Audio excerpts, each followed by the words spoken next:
सरस्वत्यै नमः। श्री गुरुचरण कमलेभ्यो नमः। इष्ट देवताभ्यो नमः। कुल देवताभ्यो नमः। ग्राम देवताभ्यो नमः। स्थान देवताभ्यो नमः। सर्वेभ्यो देवेभ्यो नमः।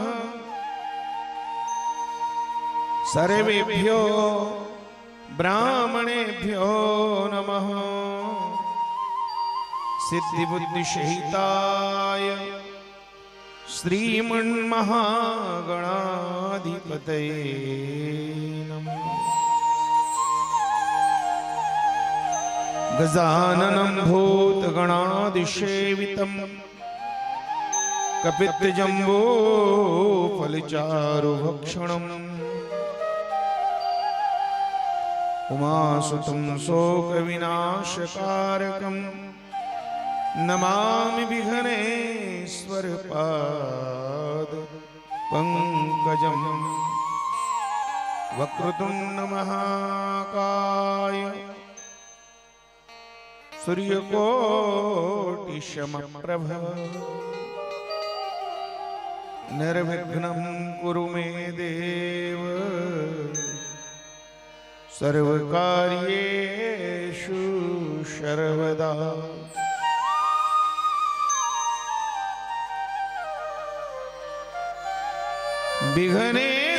विघ्नेश्वराय वरदाय सुरप्रियाय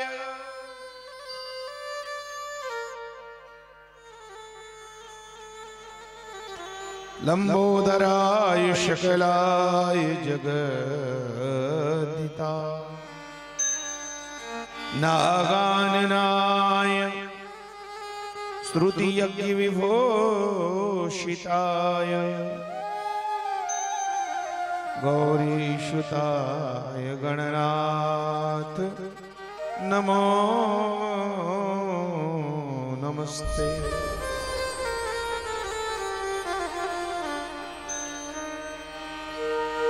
या कुन्निन्दुतुषारहार धवला या शुभ्रवस्त्रावृता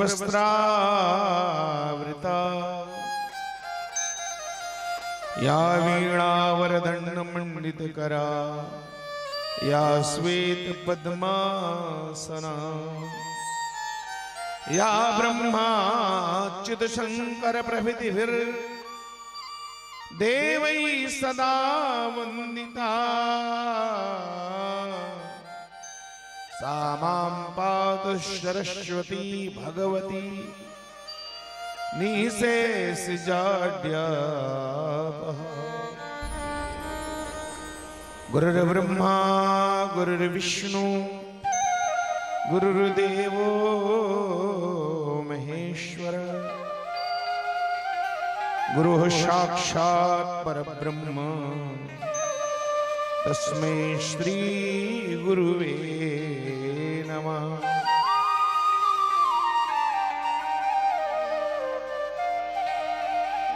श्री गुरुचरण सरोज रज निज मन मुकुर सुधारे वरणो रघुवर विमल यश जोदायक फल चारे। बुद्धिहीन तनु जानिके सुमिरो पवन कुमार। बल बुद्धि विद्या देहु मोहि हरहु कलेश विकार। व्यासाय विष्णुरूपाय व्यासरूपाय विष्णवे नमो वै ब्रह्मनिधिये वासिष्ठाय नमो नमः। यम प्रव्रजन्तमनुपेतमुपेत कृत्यम् द्वैपायनो विरह कातर्वाजुहाव पुत्रेति तन्मयतया तर्वो विनेदु तं सर्वभूतहृदयं मुनिमानतोऽस्मि। सानन्दमानन्दवने वसन्तं आनन्दकन्दं प्रदपापप्रवणम् वाराणसीनाथमुनाथनाथं श्रीविश्वनाथं शरणं प्रपद्ये।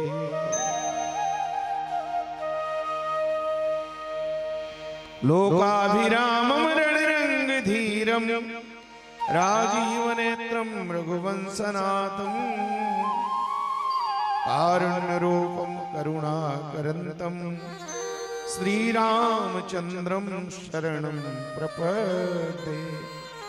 मनोजवं मारुततुल्यवेगं जितेन्द्रियं बुद्धिमतां वरिष्ठं वातात्मजं वानरयूथमुख्यं श्रीरामदूतं शरणं प्रपद्ये। श्रीहरिकथा के रसिक तुम महावीर बलवान आयो आसन लेहु अब तेज पुंज हनुमान। श्री व्यास देव जी के पद कमल श्री तुलसीदास जी के पद कमल बारंबार मनाए। श्री तुलसी व्यास जी के पद कमल बारंबार मनाए। गुण गाओ श्री राम कृष्ण के हनुमत हो सहाय। लेत सदा सुधि दीन की सहज दया के धार। जननी जनक हरिदास के प्रभु श्री सीताराम। जननी जनक हरिदास के प्रभु श्री राधे श्याम। जय जय श्री राधा रमण जय जय नवल किशोर जय गोपी चित चोर प्रभु जय जय माखन चोर। सब द्वारण को छाणी के मैं आयूं तेरो द्वार। और शुभान की लाडली मेरी ओर निहार।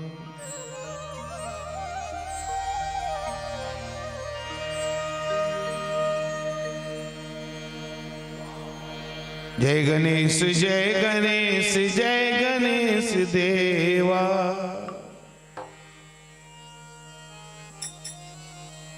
माता जाकी पार्वती पिता महादेवा। जय गणेश देवा जय गणेश जय गणेश जय गणेश देवा। माता जाकी पार्वती पिता महादेवा। जय गणेश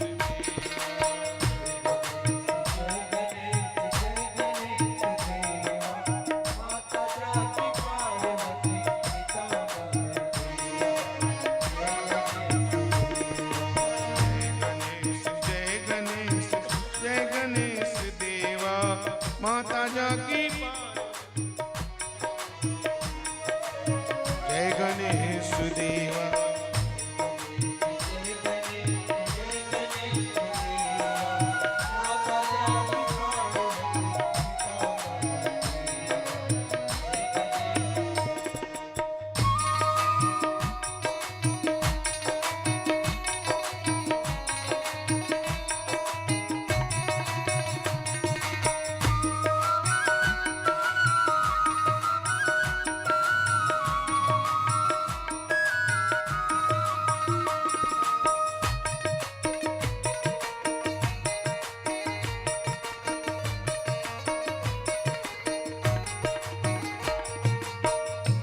दंत दया चार भुजाधारी, चार भुजाधारी।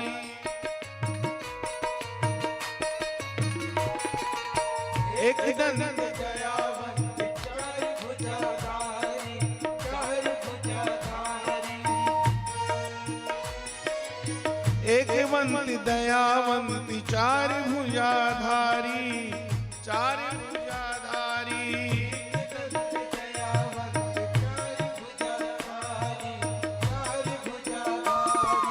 माथे सिंदूर शोहे मूष की सवारी, मूष की सवारी।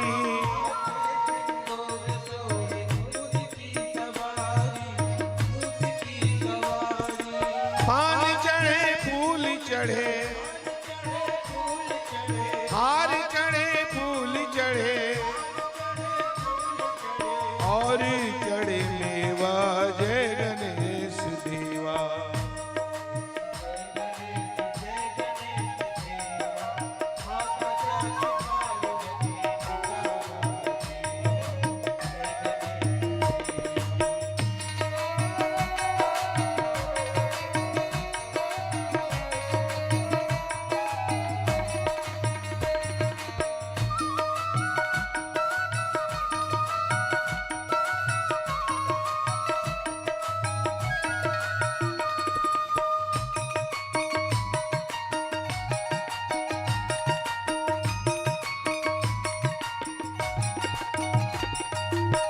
अंधन को आंख देत कोढ़िन को काया, कोढ़िन को काया।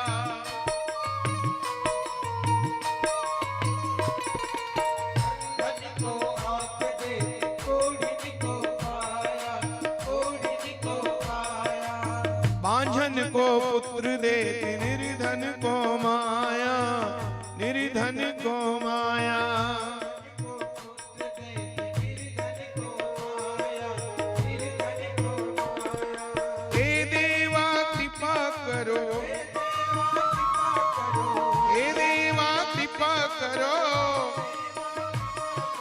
कष्ट हरो मेरा जय गणेश देवा,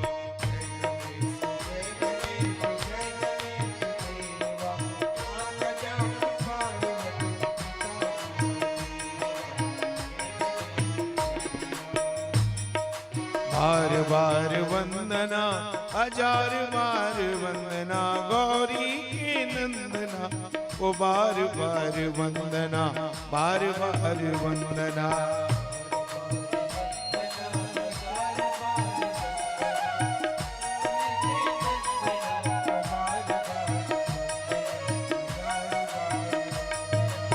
गौरी की वंदना, शंकर की वंदना। भाव से गाइए सब लोग। गौरी की वंदना, शंकर की वंदना।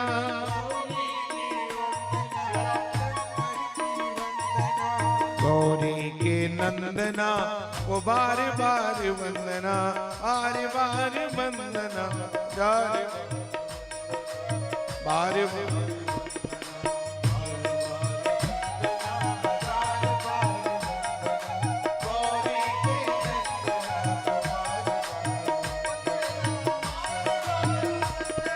सीता के राम को बार बार वंदना,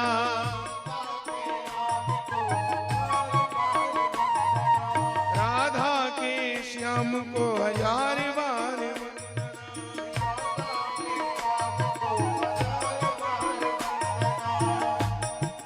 बार बार वंदना, हजार बार वंदना। अंजनी के नंदना को बार बार।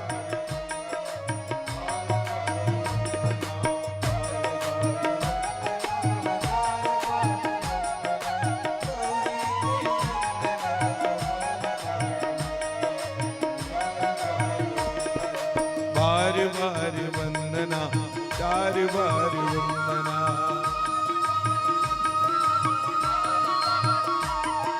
स्वामी सुखदेव को बार बार वंदना।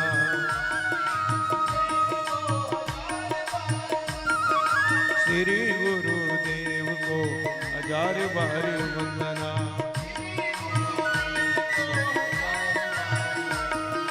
पूज्य व्यास देव को हजार बार वंदना।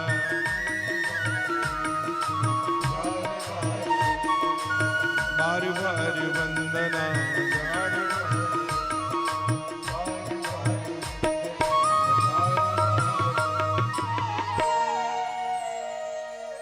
प्रेम से बोले वृंदावन बिहारी लाल की, गौरी शुद्ध गणेश जी महाराज की, सियावती रामचंद्र की, उमापति महादेव की, पवन सुत हनुमान की, श्री भागवत महापुराण की, व्यास नारायण सुखदेव भगवान की, आवाहि सर्वग्राम देवी देवताओं की, सर्व पितर देवताओं की, अपने अपने गुरु गोविंद माता पिता की, सब संतन की, सब भक्तन की, सब ग्रंथन की, सब पंथन की जय। जय जय श्री सीताराम, जय जय श्री राधे। नमः पार्वती पतये हर हरे।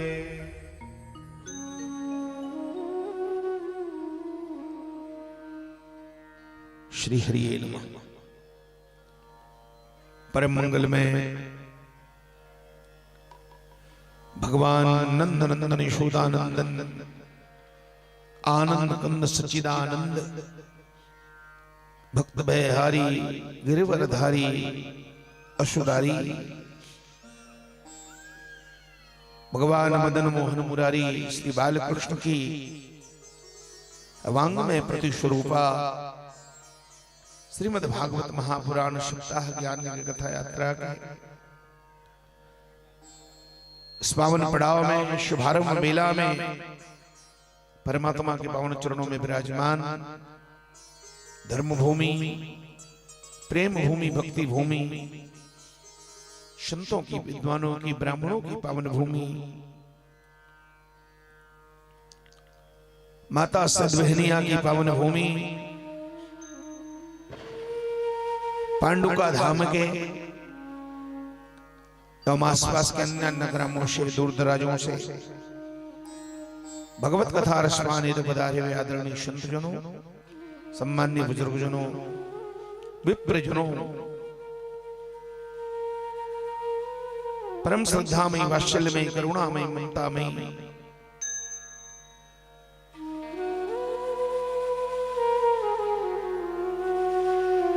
मेरी माताओं, बहनों, प्यारे प्यारे नन्हे मुन्ने बाल गोपाल बच्चों, आइए दत्त चित्त होकर के हम सब लोग भगवान की इस मंगलमयी कथा में,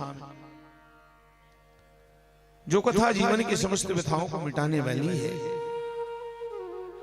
भागवत कथा के अंतर्गत महात्मा की चर्चा का शुभारंभ करें। आज की कथा को गोकर्ण महात्मा कहते हैं। गोकर्ण महात्म अपने बोलचाल की भाषा में गोकर्ण महात्म कहते हैं। गोकर्ण महात्म्य तो महात्मा माने क्या होता है? महात्मा माने होता है महिमा। जिस भागवत को हम लगातार 7 दिनों तक बैठ करके श्रवण करेंगे, जिसके लिए हमने अपना कारोबार समेट लिया, 7 दिन छुट्टी ले ली और एक स्थान में बैठ करके हम भगवान की उस मंगलमयी कथा को श्रवण करेंगे, उस भागवत कथा की महिमा क्या है, महात्म क्या है? महात्मा माने होता है महिमा। और जब तक हम किसी की महिमा नहीं जानेंगे, जब तक श्रवण नहीं करेंगे, तब तक उस कथा के प्रति, चाहे वो व्यक्ति क्यों ना हो, उस व्यक्ति के प्रति जो भाव मन में होना चाहिए वो भाव नहीं बन पाएगा। महत्तम मन महिमा, क्योंकि गोस्वामी जी का सिद्धांत है, गोस्वामी जी सूत्र देते हैं, जाने बिना न होए प्रतीति। प्रतीति माने विश्वास। जब तक जानेंगे नहीं तो विश्वास कैसे होगा। जाने बिना न होए प्रतीति, और बिन प्रतीति हो नहीं प्रीति। प्रीति बिना नहीं भक्ति दृढ़ाई, जिमि खगपति जल के चीकनाई। जानना बहुत जरूरी है। और जब तक मन में उस कथा के प्रति प्रीति नहीं होगी, विश्वास नहीं होगा, तब तक हमें लाभ होने वाला नहीं है। पहला प्रश्न है, भागवत कथा श्रवण का लाभ क्या है? भागवत कथा को सुनने से क्या लाभ हो सकता है? क्योंकि जब तक मन में लाभ के प्रति लोभ पैदा नहीं होगा, तब तक कोई भी प्राकृतिक कार्य में या कोई भी भौतिक कार्य में हमारी प्रवृत्ति नहीं होगी। इसलिए पहला प्रश्न आता है कि भागवत सुनने का लाभ क्या है, भागवत सुनने से क्या मिलने वाला है। और दूसरी बात है मेरी माता, क्या हमसे पूर्व किसी ने इस भागवत को सुना था कि हम ही लोग पहली बार सुन रहे हैं, कि हमसे भी पहले किसी और ने सुना? और अगर किसी ने सुना तो उस भागवत की कथा से उन्हें क्या लाभ हुआ? कैसा कैसा लाभ हुआ, किस स्तर तक उन्हें लाभ प्राप्त हुआ? दूसरी बात है। और तीसरा प्रश्न यह है,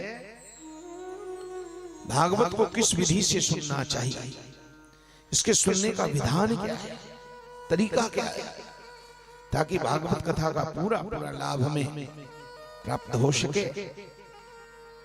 जिस समय हम कथा श्रवण रहे हैं, इन श्रवण कर रहे हैं, इन 7 दिनों के बीच में हमारा रहन सहन कैसा होना चाहिए, हमारा खान पान कैसे होना चाहिए, हमारी बोली भाषा, हमारा आचार विचार कैसे होनी चाहिए, ताकि हमें भागवत कथा का पूरा पूरा लाभ मिल सके। इन्हीं सारी बातों का जिक्र किया जाता है प्रथम दिवस की कथा में। हाँ?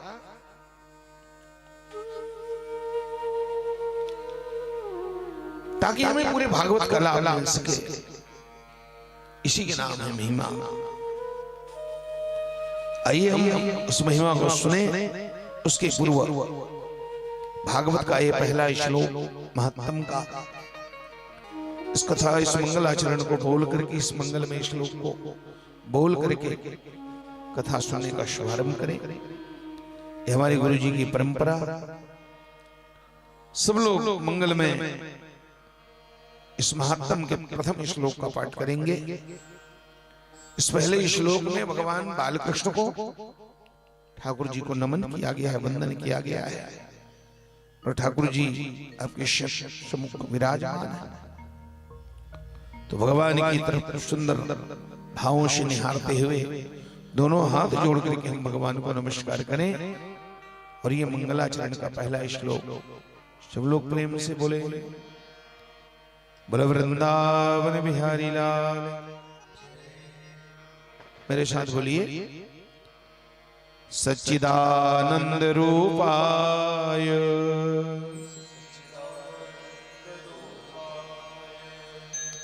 सच्चिदानंद रूपाय विश्वोत्पत्त्यादि हेतवे विश्वोत्पत्त्यादि हेतवे तापत्रय विनाशाय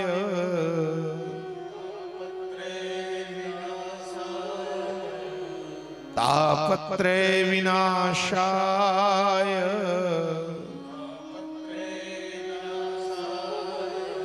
श्री कृष्णाय वयं नमः।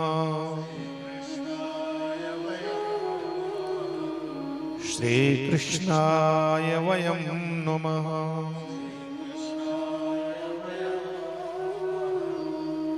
बोलो कृष्णचंद्र भगवान की। श्री कृष्णाय वयं नमः। हम समस्त भक्तजन पांडुका निवासी भगवान श्री कृष्ण महाराज के चरणों में बारंबार प्रणाम करते हैं, वंदन करते हैं, नमस्कार करते हैं। श्री कृष्णाय वयं नमः। अहम नमः नहीं कहा, वयं नमः बहुवचन है, क्योंकि यहां पर हम सब लोग बहुत सारे लोग इकट्ठे हैं, इसलिए वयं नमः।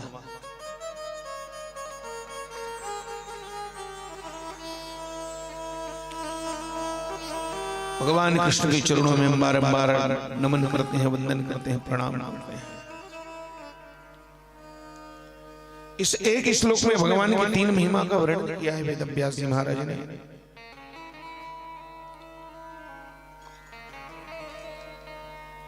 तीन परिचय है, 3 विशेषताएं भगवान की बताई गई है। कौन कौन से 3 सी विशेषता इस एक श्लोक में? पहले चरण में भगवान के स्वरूप का वर्णन है कि कृष्ण का स्वरूप कैसा है। दूसरे चरण में भगवान के कार्य का वर्णन है कि भगवान का कार्य क्या है, करते क्या है। और तीसरे चरण में भगवान के स्वभाव का परिचय दिया गया है कि ठाकुर जी का स्वभाव कैसा है।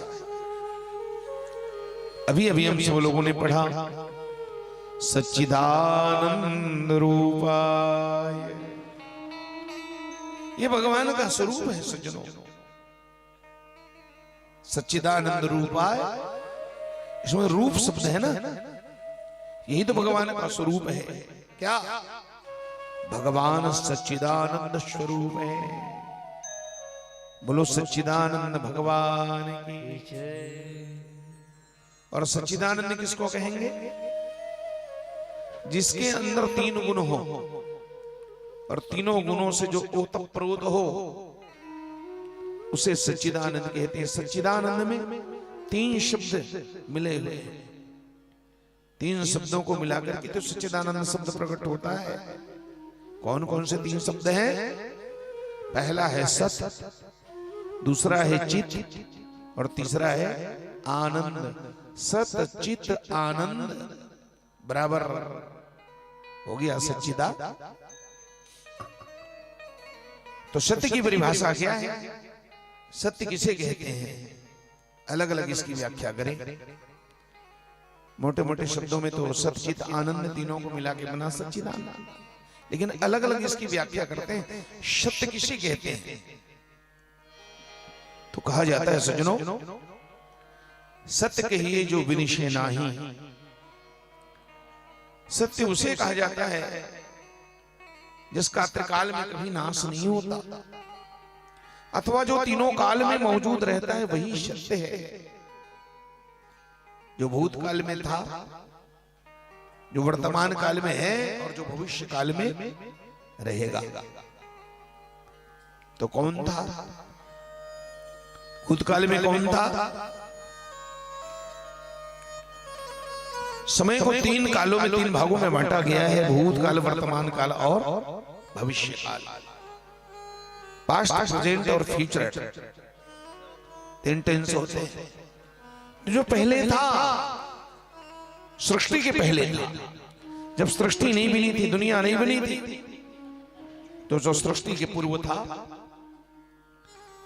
और सृष्टि के रूप में जो दिखाई दे रहा है उसकी सृष्टि के अंदर है, वर्तमान में है। और सृष्टि के प्रलय के बाद जो कुछ बचता है वही सत्य है। और सत्य की परिभाषा में एकमात्र भगवान आते हैं, परमात्मा आते हैं, ईश्वर आते हैं। ईश्वर के सिवा दुनिया में कोई शक्ति नहीं है, क्योंकि परमात्मा सृष्टि के पहले थे, हम नहीं थे ना।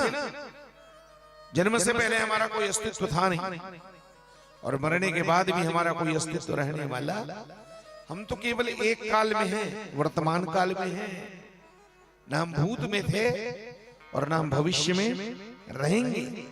इसलिए शरीर सत्य नहीं है, सत्य है आत्मा। आत्मा तीनों काल में है। शरीर से पहले आत्मा थी, शरीर के अंदर वो आत्मा है, और शरीर के मिटने के बाद भी वो आत्मा। संसार के पहले परमात्मा थे, और संसार के मध्य में, संसार के अंदर भी वो परमात्मा है, और संसार के मिट जाने के बाद भी वो भगवान। इसलिए परमात्मा सत्य है, आत्मा सत्य है। इनके सिवा दुनिया में और कोई सत्य नहीं है। इसलिए भगवान को कहा जाता है, वेदांतियों ने कहा कि ब्रह्म सत्यम जगत मिथ्या।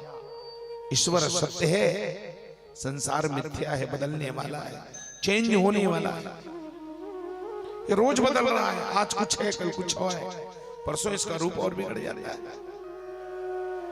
शरीर देखो ना, नित्य बदल रहा है। 20 साल पहले कुछ और था, और 20-25 साल के बाद और देखना क्या स्थिति हो जाएगी।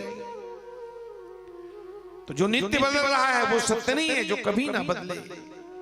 एक रस, एक रूप, एक रंग, वही सत्य है। और सत्य की परिभाषा में एकमात्र भगवान ही आते हैं। भगवान के सिवा दुनिया में कोई सत्य नहीं है। इसलिए कहा जाता है ईश्वर सत्य है। ईश्वर सत्य है, और सत्य ही वही तो ईश्वर है। भगवान सत्य है। कैसे सत्य है?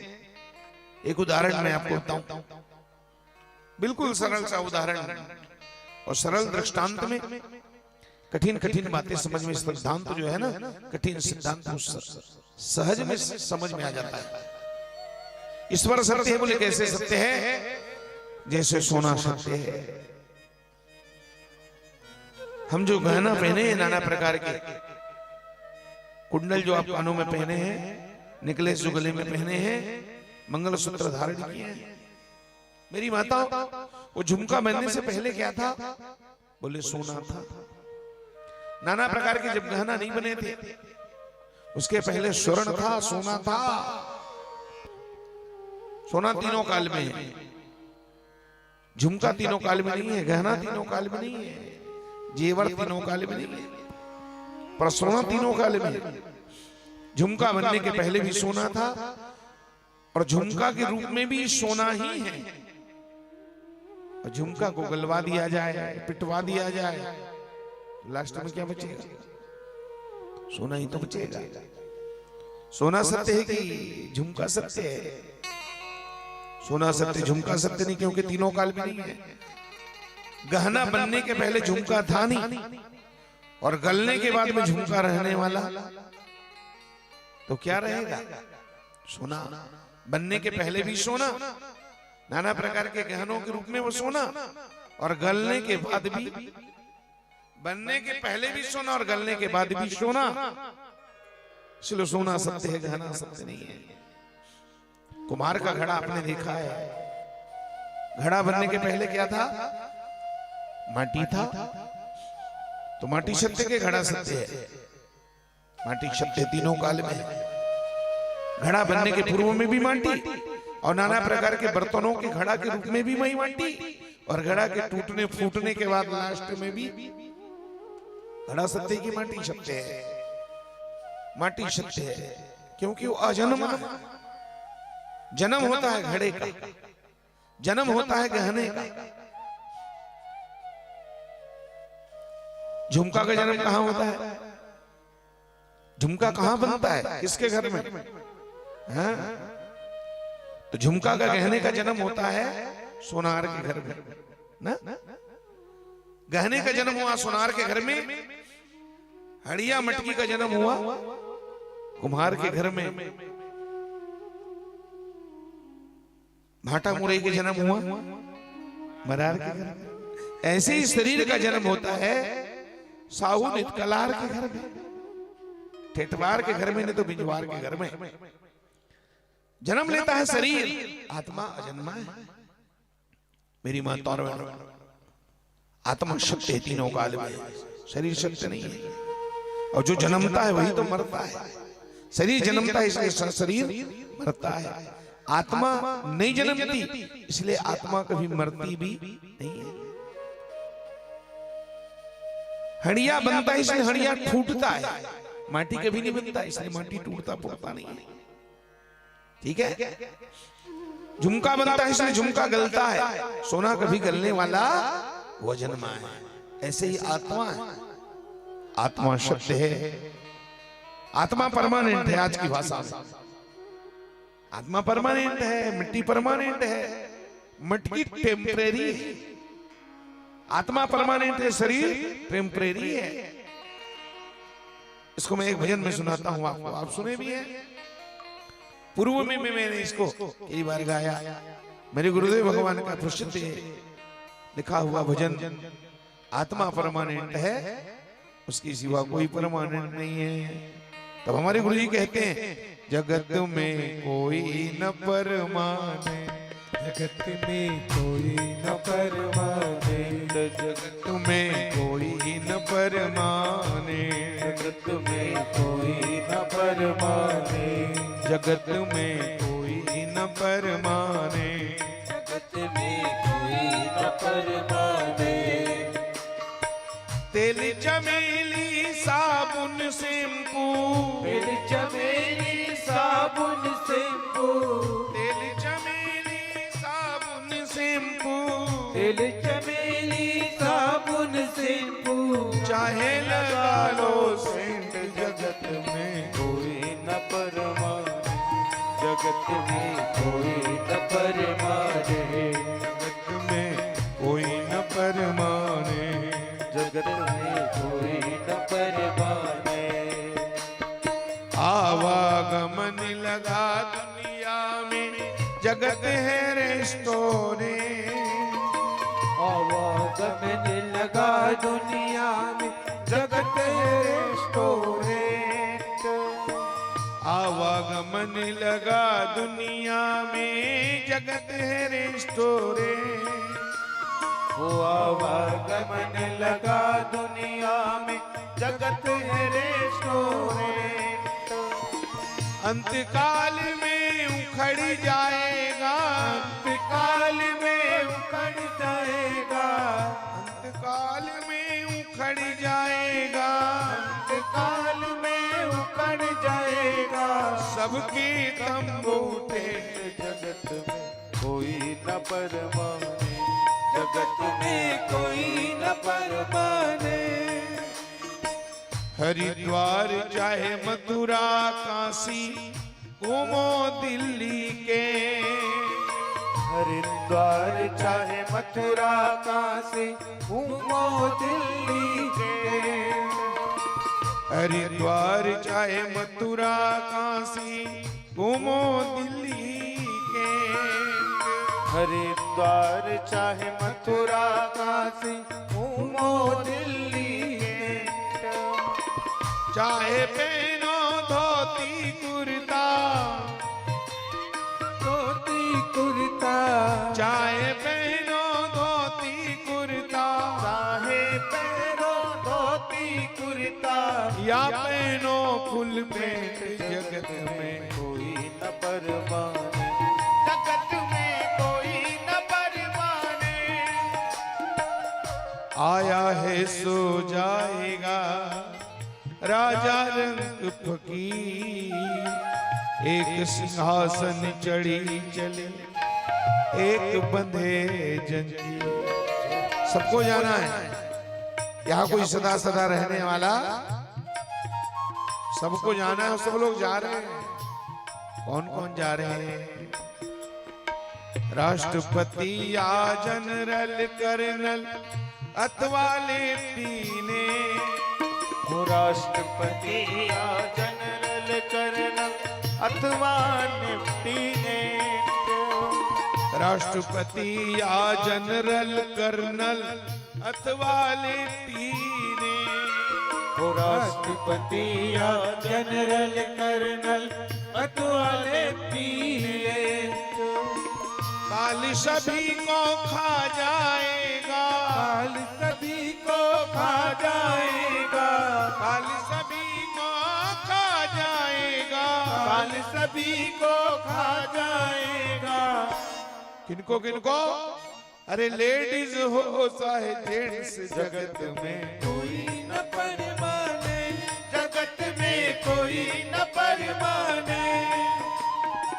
तेल चमेली साबुन शैम्पू, तेल चमेली साबुन शैम्पू, चाहे लगा लो सेंट, जगत में कोई न परमाने, जगत में कोई न परमाने। क्या करना है? काल आएगा, काल सबको एक दिन पक्का खाएगा सज्जनों। उसके पहले हम उस महाकाल को प्राप्त कर लें जो हमारे जीवन का लक्ष्य है। वो भगवान मिलेंगे कहाँ? 7 दिनों की सत्संग कर लो ए सच्ची गौरमेंट। 7 दिनों की सत्संग कर लो ये सच्ची गौरमेंट। 7 दिनों की सत्संग कर लो ए सच्ची गौरमेंट।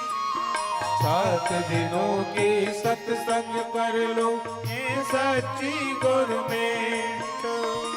लाल सिंह गए इस दफ्तर से, लाल सिंह गए इस दफ्तर से, लाल सिंह गए इस दफ्तर से, लाल सिंह गए इस दफ्तर से। मत होना अपसेंट, जगत में कोई न परमाने, जगत में कोई न परमाने। जगत में कोई न परमा, कोई च नहीं है क्या? कोई तो होना चाहिए सज्जनों। जगत में हरि है परमाने, जगत में हरि है परमाने, जगत में प्रभु है परमाने, जगत में प्रभु है परमाने। पार ब्रह्म पूर्ण पुरुषोत्तम, पार ब्रह्म पूर्ण पुरुषोत्तम, पार ब्रह्म पूर्ण पुरुषोत्तम, पर ब्रह्म पूर्ण पुरुषोत्तम है ओमिनी प्रेजेंट। जगत में कोई है परमाने, जगत में कोई न परमाने, जगत में प्रभु है परमाने। जगत में प्रभु है परमाने। वो परमात्मा कैसे हैं? उसका स्वरूप क्या है? सत्य सनातन अज अविनाशी।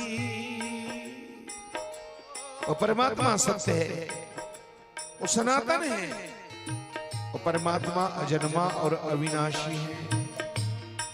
उस भगवान का कभी भी नाश नहीं होता। सत्य सनातन अज अविनाशी ए सच्ची गौरमेंट। सत्य सनातन अजय अविनाशी ए सच्ची गौरमेंट। सत्य सनातन अज अविनाशी ए सच्ची गौरमेंट। सत्य सनातन अजय अविनाशी ए सच्ची गौरमेंट। लाल सिंह गए इस दफ्तर से, लाल सिंह गए इस दफ्तर से, प्रभु से बढ़ के और न कोई, प्रभु से बढ़ के और न कोई। ये सबका प्रेसिडेंट। जगत में प्रभु है परमाने, जगत में प्रभु है परमाने, जगत में हरि है परमाने, जगत में हरि है परमाने। ओ प्रभु से बढ़ के और न कोई, प्रभु से बढ़ के और न कोई, हरि से बढ़ के और न कोई, हरि से बढ़ के और न कोई। ये सबका प्रेसिडेंट। जगत में प्रभु है परमाने, जगत में हरि है परमाने, जगत में प्रभु है परमाने, जगत में हरि है परमाने। परमाने, जगत में प्रभु है परमाने, जगत में हरि है परमाने, जगत में हरि है परमाने। प्रेम से बोलो आनंद करना सच्चिदानंद परमानेंट भगवान की जय। नमः पार्वती पतये हर हर महादेव। ये सत्य की व्याख्या है, जो तीनों काल में रहे वही सत्य है। तो परमात्मा सत्य है, तो एक काम करते हैं ना, शुरू में है सत्य, आखिरी में है आनंद, सत्य चित आनंद ना। तो एक काम करते हैं, भगवान को सत्य और आनंद कह देते हैं, चित्त को हटा देते हैं। सत आनंद सदानंद, तो सदानंद कह दे भगवान को, चित्त को हटा दे, बोले हटा नहीं सकते।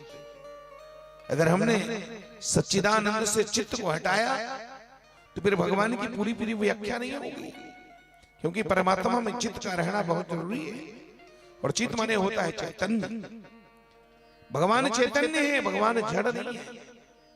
अगर परमात्मा जड़ होते सज्जनों, तो दुनिया में लाखों करोड़ों लोग दौड़ दौड़ के उस भगवान की पूजा क्यों करते? अरे वो तो जड़ है ना, फिर हमारी प्रार्थना पुकार क्यों सुनते, हमारी मनोकामना को कैसे पूरा करते? वो तो जड़ है ना। बोले नहीं नहीं नहीं, एक बात अच्छी तरह हम लोग जान लें, हमारा भगवान, हमारे परमात्मा जड़ नहीं है बल्कि चैतन्य है। समझ गए? परमात्मा चैतन्य। अगर कोई भाव से उस परमात्मा को दूध पिलाता है तो भगवान दूध पीते हैं कि नहीं पीते हैं? कर्मा मात्मा भाव से खिचड़ी खिलाती है, ठाकुर जी खिचड़ी खाते हैं कि नहीं खाते हैं? तो भगवान जड़ नहीं, भगवान चैतन्य है। परमात्मा के साथ चित्त का होना बहुत जरूरी है, सत्य चित्त। एक कम करते हैं ना, तो भगवान को सच्चित कह देते हैं, आनंद हटा देते हैं। आनंद कैसे हटाओगे आप? आदमी संसार की झंझटों से जब त्रसित हो जाता है, हलाकान परेशान हो जाता है, तो वही आनंद प्राप्त करने के लिए तो परमात्मा के चरणों में जाता है। और उस भगवान से अगर आनंद को हटा दिया जाए तो फिर बचेगा क्या हमारे जीवन में? सुनो, भगवान ही आनंद है।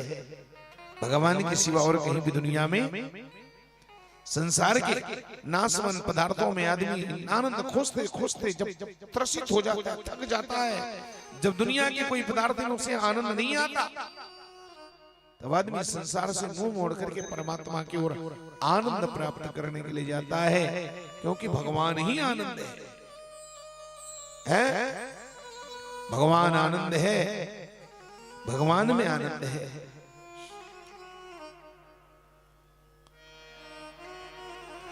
जो आनंद सिंधु सुख राशि, भगवान आनंद के सिंधु सागर हैं और सुख की राशि है। सज्जनों, हम संसार के नाशवान पदार्थों में जब सुख खोजते खोजते जब दुखी होने लगते हैं, तो फिर आदमी कहता है कि संसार में वो सुख नहीं है, सुख तो कहीं और है। सुख है भगवान के चरणों में, सो सुख धाम राम असनामा। राम भजन में, राम के नाम में, राम कथा में जो सुख है, जो आनंद है, वो संसार में और कहीं नहीं है। भगवान ही आनंद है, भगवान में आनंद है। दोनों शब्द ठीक है ना? भगवान ही आनंद है। इसलिए परमात्मा जब गोकुल में प्रकट हुए ना, नन्हे से कन्हैया लाला, तो गोकुल वालों ने नाच नाच करके नंदोत्सव मनाया। और गोकुल वालों ने क्या कहा? नंद घर, क्या कहा? आनंद भयो। जबकि गोकुल वाले कह सकते थे नंद घर गुड्डू भयो, नंद घर लाला भयो, नंद घर छोरा भयो, ऐसा तो कह सकते थे ना। गोकुल वालों ने कहा नंद घर आनंद भयो। इससे सिद्ध हुआ कृष्ण ही आनंद है और आनंद ही कृष्ण है, इसलिए कृष्ण का नाम सच्चिदानंद है। बोलो सच्चिदानंद भगवान की जय। सज्जनों मेरी माता, ये भगवान का स्वरूप है, भगवान सच्चिदानंद स्वरूप है। भगवान का वर्ग क्या है, करते क्या है, तो कहते हैं विश्वोत्पत्त्यादि हेतवे, सृष्टि का निर्माण, सृष्टि की रचना, पालन और संहार, ये भगवान का 3 काम है। ये दुनिया को बनाना और बना के फिर चलाना, बस उसी का काम है। बड़ा जबरदस्त उसका इंतजाम है। ये दुनिया को बनाना और बना के फिर चलाना, बस उसी का, हमारा आपका काम है क्या? दुनिया को बनाना है उसी का काम है, चलाना भी उसी का काम है, और अंत में संहार करना भी हमारा काम नहीं है। मेरी माताओं, बड़ा जबरदस्त उसका इंतजाम है, उसके जैसा इंतजाम कौन कर सकता है? हम लोग भी इंतजाम करते हैं, हम तो अपने परिवार के सदस्यों का इंतजाम करते हैं। हम लोग बातचीत में बोलते हैं ना, महाराज इतने बड़े परिवार का इंतजाम मैं अकेले करता हूं महाराज। अच्छा, तो हम तो इतनी बड़ी 5-10 लोगों का इंतजाम करते हैं, पर दुनिया में असंख्य जीव है, चींटी से लेके हाथी तक, उसका इंतजाम कौन करता है?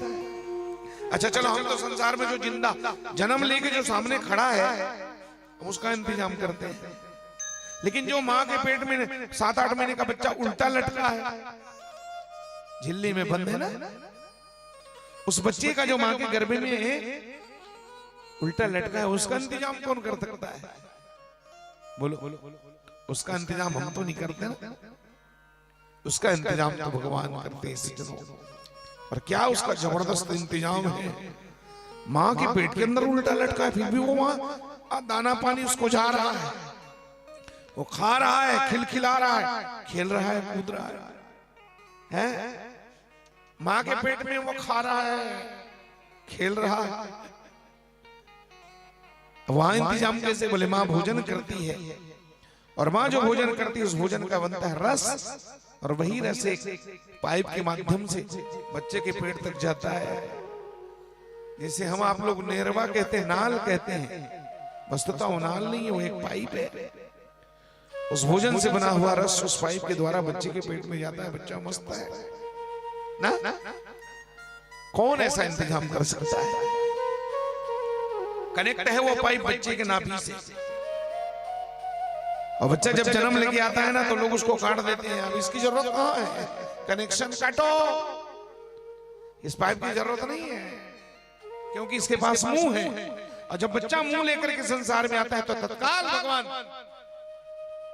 मां के स्तन में दूध की व्यवस्था कर देते हैं। वाह ठाकुर, जब मुंह लेकर के संसार में नहीं आया था तो पेट के माध्यम से उसे भोजन दिया, और जब 9 महीना बाद जन्म लेके संसार में आया, मुंह लेके आया, तो तत्काल मां के स्तन में दूध पैदा कर दिया। ये कुदरत का कितना बड़ा करिश्मा है, भगवान की कितनी बड़ी कृपा का प्रमाण है। सज्जनों आप विचार करो, जब तक बच्चे का जन्म नहीं हुआ है, बच्चे के जन्म में 5 सेकंड भी अगर देरी है, तो सोच के बताओ, 5 मिनट पहले, जन्म से 5 सेकंड पहले मां के स्तन में दूध रहता है क्या? है? बच्चे के जन्म नहीं हुआ है तब तक मां के स्तन में दूध नहीं है, खून है, खून। और जहां बच्चा जन्म लेके संसार में आया तो 5 मिनट की देरी भी नहीं है, तत्काल दूध की व्यवस्था परमात्मा करते हैं। इतना दूध कहां से सप्लाई करते हो परमात्मा? सज्जनों, एक सागर है, आपने वो बहुत सागरों का नाम सुना है, पढ़ा भी है, हिंद महासागर, प्रशांत महासागर, अरब सागर, पढ़े हो कि नहीं? वो तब तो भूगोल में पढ़े हो तुम्हारी स्कूलों में, भागवत पढ़ते तो समझ में आता। एक सागर और है जिसका नाम है क्षीर सागर। बोलो भक्त वत्सल भगवान की वो दूध का सागर है, जहां केवल दूध ही दूध भरा हुआ है। इसी दूध के सागर से परमात्मा संसार की समस्त माताओं के स्तन में दूध की सप्लाई करते हैं भैया। और केवल केवल इंसान के लिए नहीं, एक बछड़ा के लिए, बछिया के लिए गौ माता के स्तन में दूध, एक नहीं, एक पांडा के लिए भैंस के स्तन में दूध, एक बच्चे के लिए मां के स्तन में दूध, एक कुत्ते के लिए एक कुतिया के थन में दूध, एक सुकर के लिए एक सुकरी के थन में दूध। इतना दूध भगवान उसी क्षीरसागर से सप्लाई कर सकते हैं। दुनिया में किसी माई के लाल की ताकत नहीं है। अरे दूध की व्यवस्था क्या, सरकार थर्रा जाती है, पानी की व्यवस्था नहीं कर पाती। हाय तौबा मच जाता है गर्मी के दिनों में। भागवत की शरण में आओ, भागवत श्रवण करो, तब तुम्हें पता चले कि दुनिया में क्षीरसागर भी होते हैं।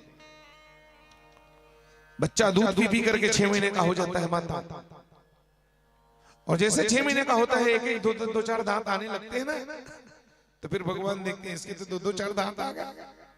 भगवान कहते बेटा अब तुझे दूध की जरूरत नहीं है, क्योंकि तेरे पास दांत है, ये दूध किसी और आने वाले बच्चे का काम आएगा। और तत्काल भगवान दूध की सप्लाई भी बंद कर दी है, दूध आना बंद हो जाता है। बच्चा जैसे बड़ा होता है मां के स्तन सूखता है कि नहीं सूखता है? क्यों नहीं सूखेगा? सप्लाई बंद है तो सूख नहीं सूख रहा है। क्यों?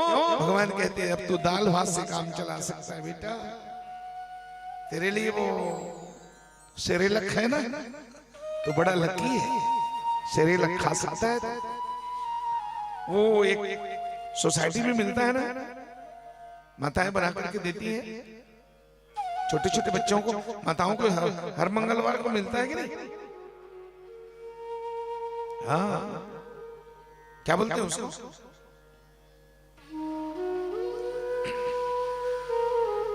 तो वो खा करके तू बड़ा हो सकता है।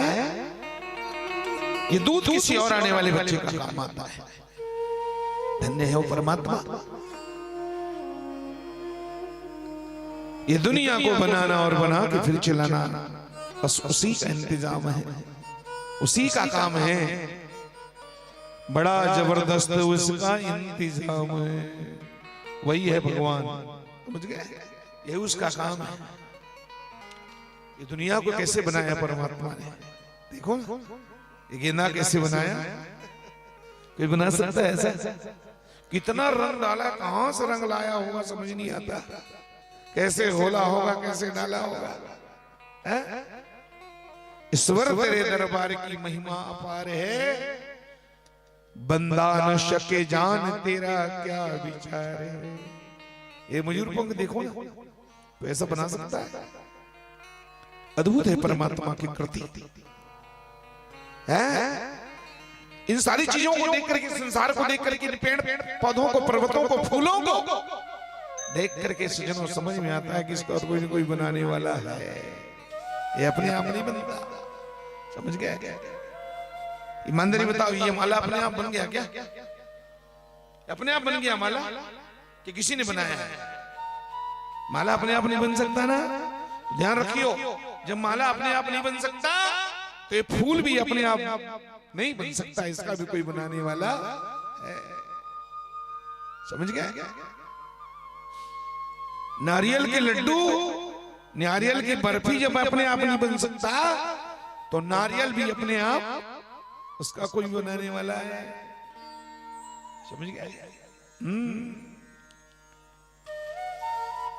ये झुमका अपने आप नहीं बना है, इसको कोई बनाने वाला है कि नहीं? अपने आप तो नहीं बनाना कोई जेवर, तो जेवर को कोई बनाने वाला है तो समझना चाहिए कि उस सोने को भी कोई बनाने वाला, उसी का नाम है भगवान। लोग कहते हैं भगवान को नहीं मानते, बोले क्यों? किसने देखा है? कई लोग ऐसे बोल देते हैं बातचीत में, नास्तिक किस्म के लोग, जिसको भगवान पर भरोसा नहीं, कभी जिंदगी में सत्संग की नहीं, भक्ति की नहीं, पूजा की नहीं, एक अगरबत्ती भगवान के नाम पर नहीं जलाया। शुकरों की तरह जीते हैं, जानवरों की तरह जीते हैं, और उंगली उठाते हैं भगवान के अस्तित्व में। अरे भगवान को किसने देखा है? हम नहीं मानते भगवान को। बोले क्यों नहीं मानते? हम तो उसी को मानते हैं जिसको आंखों से देखते हैं।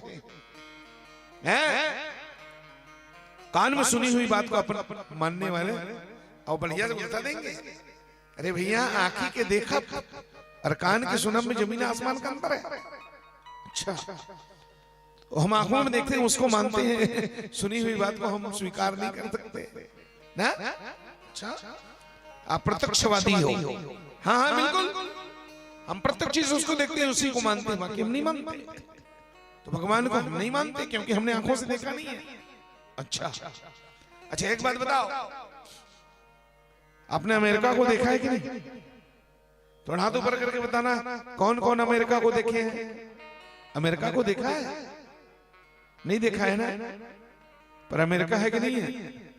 तो क्यों हिला रहे हैं?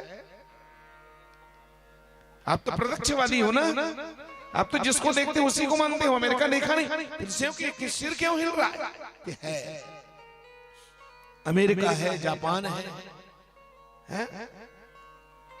सज्जनों देखो, भले हमने अमेरिका को नहीं देखा पर अमेरिका है। कैसे जाने?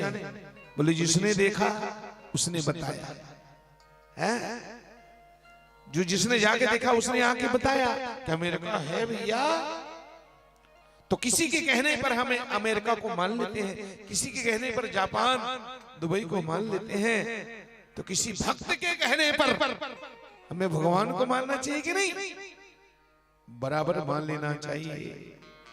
तुलसी बाबा के कहने पर, मीराबाई के कहने पर, कबीर बाबा के कहने पर हमें भगवान के अस्तित्व को स्वीकार कर लेना चाहिए। एक बात। दूसरी बात, हर चीज आंखों में दिखे ऐसा जरूरी नहीं है। देखने का काम आंख करता है, सबके अलग अलग काम है, सारी इंद्रियां है ना। कुछ कुछ बातों को सुन के भी स्वीकार करना पड़ता है और कुछ कुछ बातों को सूंघ के भी स्वीकार करना पड़ता है। कुछ को सुन के, और किसी को खुशबू है कि नहीं है ना? फूल में खुशबू है ना? आपने कैसे देखा, कैसे जाना? खुशबू को देख के जाना कि छू के जाना कि सुन के जाना? सुन के नहीं, खुशबू ना देख के जाना जाता है, न छू के जाना जाता है, न सुन के नहीं जाना जाता। खुशबू तो सूंघ के जाना जाता है। सूंघने का काम नाक करता है। अब जो काम नाक का है तुम कहोगे उसको आंखों से करें, तो खुशबू दिखाई देने वाला नहीं है, खुशबू तो सूंघने की चीज है। इसी तरह मेरी माता और बहनों, सज्जनों, कुछ कुछ बातें सुन के भी स्वीकार कर लेना चाहिए। कई चीज होकर के भी आंखों से दिखाई देने वाला, कई चीज रहते हैं रह करके भी आंखों से दिखाई नहीं देता, उसको अनुभव से जाना जाता है। जैसे उदाहरण के लिए मैं कहूं आपको, आपसे मैं अगर प्रश्न करूं कि दुनिया में हवा है कि नहीं है? दुनिया में हवा है कि नहीं है ना? चलो दिखाओ, आंखों से दिखाओ ना। जब आप सिर हिला के कह रहे हो कि हवा है, तो फिर हमें दिखाओ। तो फिर उसका क्या जवाब है? हवा दिखाई है पर दिखाई देने वाला हवा है। हम महसूस करते हैं जब हमारी चमड़ी से, त्वचा से टकराती है हवा, सरसर सरसर चलती है और शरीर जब कांपता है ना, तब समझ में आता है कि हवा है। ऐसे ही परमात्मा है। ये संसार को देख करके समझ जाओ कि भगवान है? मेरी माता और बहनों, यही भगवान का काम है। विश्वोत्पत्ति आदि हेतवे बाहरी परमात्मा। क्या बात है! अच्छा, स्वभाव क्या है उसका? तो कहते तापत्रय विनाशाय, उसके जैसे स्वभाव वाला दुनिया में कोई नहीं है। वो ताप 3 प्रकार के तापों का नाश करने वाले हैं। दुनिया में ताप 3 प्रकार के होते हैं, दैहिक, दैविक, भौतिक ताप।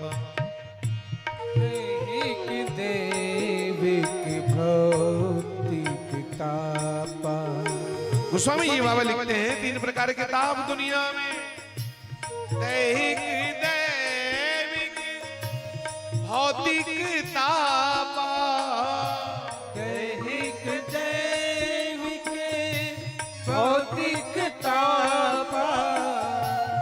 राम राज का नहीं व्यापा, राम राज का नहीं व्यापा। ओ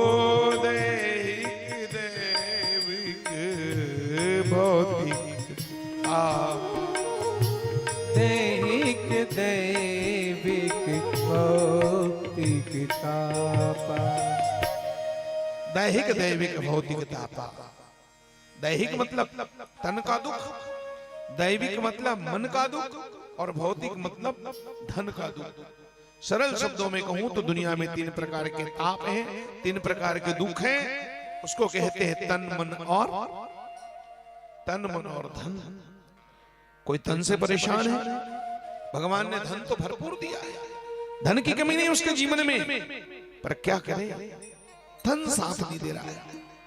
नाना प्रकार के व्याधियों से ग्रसित उसका तन है, हजारों रोगों से जकड़ा हुआ शरीर है। खाने के लिए तो भगवान ने बहुत दिया है, पर शरीर ऐसा कि खा नहीं सकता है। डॉक्टर ने साफ मना कर दिया है, मूंग दाल के पानी पिया करो। वाह बताओ, करोड़पति लखपति अरबपति, पर खिचड़ी से काम चल रहा है, मूंग दाल के पानी से काम चल रहा है।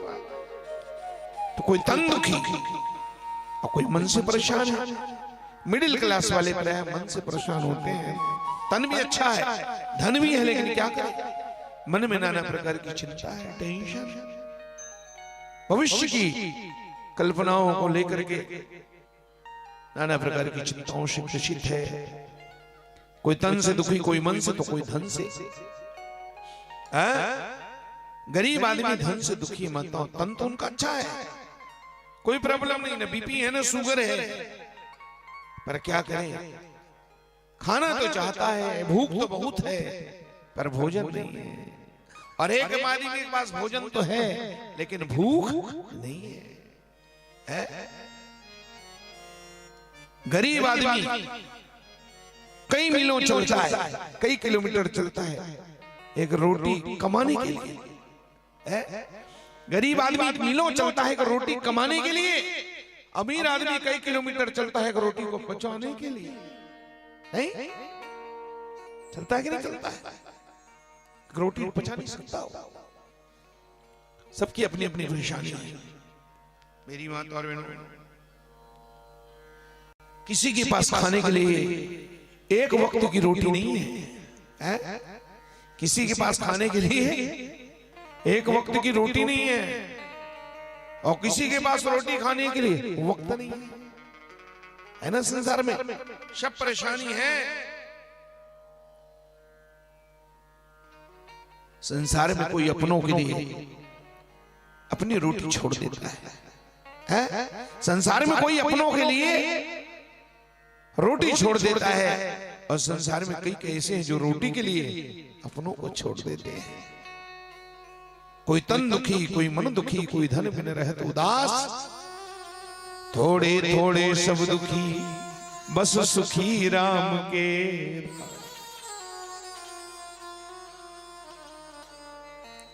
गरीब कहता है भैया क्या खाऊं, खाने के लिए बचता नहीं। गरीब कथे काला खाओ खाए पर बचे नहीं, अमीर कथे कैसे खाओ खा दे तो बचे नहीं। दीन कहे धनवान सुखी, धनवान कहे सुख राजा को भारी, राजा कहे महाराजा सुखी, महाराजा कहे सुख इंद्र को भारी, इंद्र कहे ब्रह्मा को सुख, तो ब्रह्मा जी कहे सुख विष्णु को भारी। तब तुलसीदास बिचारी कहे, हरि भजन बिना सब जीव दुखारी। कोई तन दुखी, कोई मन दुखी, कोई धन बिन रहत उदास, थोड़े थोड़े सब दुखी बस सुखी राम के दास। सियावर रामचंद्र की। सज्जनों, मेरी माताओं, भगवान को प्रणाम करो। दुख तो 3 प्रकार के संसार में है, सब लोग परेशानी है, और सभी दुखों की एक ही दवा है, तापत्रय विनाशाय श्री कृष्णाय वयम् नमः। तीनों प्रकार के दुखों को नाश करने वाले भगवान के चरणों में केवल प्रणाम करो। दुनिया में ऐसा कोई देवता नहीं है जो खाली नमस्कार करने से तुम्हारे दुख को दूर कर दे माताओं। बाकी संसार के देवता तो पहले लेते हैं कस के, खूब लेंगे, हाँ ये दो वो दो, बलि दो। हाँ देख रहे हो दुनिया के देवता क्या क्या नहीं लेते हैं। तब वो थोड़ा बहुत देते हैं और भगवान कुछ नहीं लेते। वो नमस्कार करने मात्र से ही भगवान हमारे जीवन के सभी दुखों को दूर कर देते हैं। श्री कृष्णाय वयं नमः। ऐसे त्रितापहारी भक्त भयहारी बांके बिहारी गिरिवरधारी भगवान के श्री चरणों में हम समस्त पांडु का वासी बारंबार नमस्कार करते। बोलो भक्त वत्सल भगवान की जय। सोनकादि ऋषियों ने एकदा ने मिशारण्य ऋषि सोनकादिया प्रपच्चर मुनिया सर्वेषु तम पौराणिकम खलु नैमी से निमिष क्षेत्रे ऋषिया सोनकादिया प्रपच्चर मुनिया सर्वेषु तम पौराणिकम खलु। नैमी शरण पावन धर्म में सोनकादि 88 ऋषियों ने सूत जी महाराज से प्रश्न किया। भक्ति ज्ञान विरागाप्तो विवेको वर्धते महान माया मोह निरासस्य विष्णुमय क्रीते कथम यद भवच्छ्रेयः पावनानां च पावनम कृष्ण प्राप्ति करम। हे सूत जी महाराज सस्वसाधन तद्वदाधुना। सोनकादि 88 महात्माओं ने सूत जी महाराज से प्रश्न किया। सूत जी कृपा करके बताइए इस कलिकाल में भगवान को पाने का साधन क्या है? भक्ति ज्ञान विराग आपको इस मृत्यु लोक में मरने से पहले भक्ति ज्ञान वैराग्य को पाने का साधन क्या है? मरने से पहले कृष्ण को पाने का साधन क्या है? व्यास गद्दी पर विराजमान नैमिषारण्य धाम में श्री सूत जी महाराज ने कहा, ऋषियों प्रश्न बड़ा जबरदस्त है। लोकहित की कामना से पूछा गया तुम्हारा प्रश्न बड़ा जबरदस्त है और इस प्रश्न के उत्तर में मैं आज 4 वेद 6 शास्त्र 18 पुराण जो सबका सार है उसी की कथा सुनाता हूं। सार का नाम क्या है? सूत जी महाराज कहते हैं उस सार का नाम है, वेदों के सार का नाम है श्रीमद् भागवत महा। बोलो भागवत भगवान की जय। काल व्याल त्रासनासन हेतवे श्रीमद् भागवत शास्त्रम कलौ कीरेण वासितम। कलयुगी जीवों को, संसारी जीवों को काल रूपी तक्षक नाग के मृत्यु रूपी मगर के मुंह से बचाने के लिए सुखदेव भगवान ने श्रीमद् भागवत शास्त्र का प्रणयन किया है। ऋषियों मैं ये कथा आप सब लोगों को सुनाता हूँ। भागवत कथा श्रवण करके तुम्हें जीवन के समस्त समस्याओं का समाधान मिल जाए। हजारों लाखों समस्याओं का एक ही उत्तर है, उसका नाम है श्रीमद् भागवत महापुराण। तुम जो भी चाहते हो, जो भी समस्या है, दैहिक दैविक भौतिक जो भी ताप है, जो भी दुख है, सबका समाधान है श्रीमद् भागवत महापुराण। बेटा नहीं तो बेटा मिलेगा, बेटी चाहती तो बेटी मिलेगी, बेटिया के लिए सुंदर वर मिलेगा, बेटा के लिए सुंदर घर मिलेगा, नौकरी मिलेगी, है तुम्हारा सोया भाग्य जग जाएगा और अंत में तुम मुक्ति चाहते हो तो मुक्ति मिलेगी। एक बार भागवत की कथा सुनो। किसने सुना एक बार? ये भागवत की कथा 7 दिन में सुनने की परंपरा कहां से चली? तो नारद जी से ये परंपरा चली है। भक्ति माता के दुख दूर करने के लिए उसके जर्जर बेहोश पड़े ज्ञान वैराग्य उनके जो बेटे हैं भक्ति माता के, उनको जगाने के लिए हरिद्वार में देवर्षि नारद जी महाराज ने शनकादिकों से भागवत की कथा सुनी। नारद जी ने हरिद्वार में भागवत का कथा का आयोजन किया मेरी बात, और भक्ति माता प्रकट हो गई, ज्ञान वैराग्य प्रकट हो गए वहीं जब वृंदावन में बेहोश पड़े थे। ये भक्ति की चमत्कार देखो, भगवान की कथा का चमत्कार है मेरी माता। और तब से ये परंपरा बनी है, भागवत कथा को 7 ही दिन सुना जाता है। 5 दिन नहीं, 15 दिन नहीं, 20 दिन नहीं, भागवत को 7 दिन क्यों सुनना चाहिए? क्योंकि सप्ताह में 7 ही दिन तो है, 8वां दिन होता नहीं। और हमारे पास इतना लंबा समय नहीं है, हम संसारी जीव है, किसान है, व्यापारी है, हमको ये 15 महीना दिन तो अपना धंधा पानी बंद करके बैठ, हमारे पास समय कहाँ है? आजकल लोगों के पास टाइम नहीं है, और समय से बढ़कर के कोई दुनिया में कीमती है ही नहीं। समय से बड़ा दुनिया में कोई कीमती चीज नहीं है। इसलिए कहा जाता है टाइम इज मनी। आदमी 5-7 दिन तो बैठ सकता है, लेकिन आदमी लंबा समय नहीं दे सकता मेरी माता। इसलिए 7 दिन सुनना चाहिए, और 7 दिन सुनने की परंपरा नारद जी ने चलाया है। नारद जी शांति की खोज में आए थे धरती पर। वृंदावन में जमुना के तट पर भक्ति माता को रोते हुए देखा, जर्जर उनके बेटों को देखा। नारद जी ने जगाया, गीता पाठ सुनाया, बड़े बड़े वेद के मंत्र सुनाए, पर कोई मंत्र काम नहीं आया। आकाशवाणी ने कहा, अगर ज्ञान वैराग्य को जगाना है, रोती हुई भक्ति को हंसाना है, तो नारद जी ज्ञान यज्ञ करो, ज्ञान यज्ञ, सत्कर्म करो। आकाशवाणी ने कहा, सत्कर्म की परिभाषा क्या है, ज्ञान यज्ञ किसे कहते हैं, ये तुम्हें संत लोग बताएंगे। नारद जी निकल गए बद्री नारायण। हिमालय में 4 भाई सनकादिक मिले। सनकादिकों को रो रो के बताया, माता जवान है और बेटा जर्जर हो गया। ज्ञान वैराग्य को जगाने का उपाय क्या है? सनकादिकों ने कहा, एकमात्र उपाय, उसका नाम है श्रीमद् भागवत महापुराण। भागवत की कथा सुनाओ, ज्ञान वैराग्य को पुष्टि मिलेगी, वो तंदुरुस्त हो जाएंगे, उनकी कमजोरी चली जाएगी। तब नारद जी को शंका हो गई, कहा मैंने वेद मंत्र सुनाया, गीता का ज्ञान सुनाया, वो तो काम नहीं आया, तो भागवत सुन करके वो कैसे जग जाएंगे? तो फिर उदाहरण दिया है। शनकादिकों ने कहा, देखो नारद जी की शंका ये है कि भागवत वेद से पैदा हुआ है। समझ गए? भागवत कहां से प्रकट हुआ है? वेद से। और वहां वेद का ज्ञान काम नहीं आया, तो उसी वेद से प्रकट हुआ भागवत सुन करके ज्ञान वैराग्य को शक्ति कैसे मिलेगी?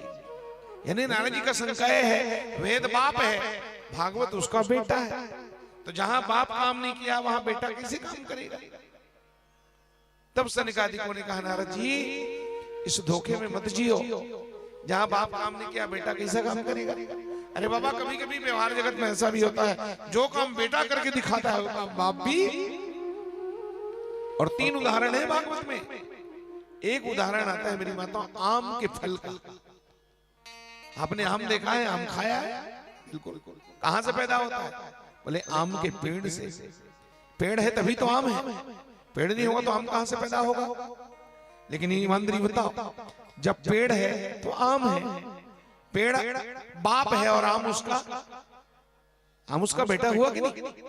आम के पेड़ में फल आ, तो पेड़ जो है आम का पेड़ बाप है और आम का फल बेटा है। ईमानदारी बताओ, पेड़ रूपी बाप में ज्यादा स्वाद है कि फल रूपी आम में ज्यादा स्वाद है? मिठास किसमें है? पेड़ में है क्या? पर एक बात मत बोलो, उस आम के अंदर जितना स्वाद आया है, जो रस है, जो मिठास है, जो स्वाद है, उसी पेड़ से आया है ना। पेड़ नहीं होगा तो स्वाद कहां से आएगा फल में? पर कोई भी समझदार आदमी खाएगा तो फल कोई खाएगा, कोई पेड़ को चबाने वाला। तो भागवेद जो है वो आम का पेड़ है और भागवत आम का फल है। जो रस भागवत सुनने में है, जो आनंद इसमें है, वो पेड़ में, वेद रूपी पेड़ में नहीं। दूसरा उदाहरण दिया दूध और घी का। आपने घी देखा है ना? कहां से पैदा होता है घी? दूध से। और दूध नहीं होगा तो घी पैदा हो जाएगा? दूध नहीं होगा तो घी भी पैदा होने वाला नहीं है। तो एक तरह से ऐसा समझ सकते हो आप, दूध बाप है और घी उसका दूध से पैदा हुआ ना, तो घी उसका बेटा है। पर ईमानदारी बताओ, घी रूपी बेटा का कीमत ज्यादा है कि दूध रूपी बाप का कीमत ज्यादा है? कीमत में तो बाप को ही पीछे छोड़ दिया। 1 लीटर दूध अरे 50-60 रुपए का, और 1 लीटर घी 700-800-900 रुपए, 1000 रुपए का। कीमत की दृष्टि में देखो, दूध को पीछे छोड़ दिया वो घी। जिस दूध से पैदा हुआ उसको पीछे छोड़ दिया, खुद आगे निकल गया। कहां वो 60 रुपए और कहां है 1000 रुपया कीमत में। और स्वाद की दृष्टि से देखा जाए, ईमानदारी बताओ, दूध में ज्यादा स्वाद है कि घी में ज्यादा स्वाद है? तो स्वाद घी में है ना, कीमत में घी आगे है ना।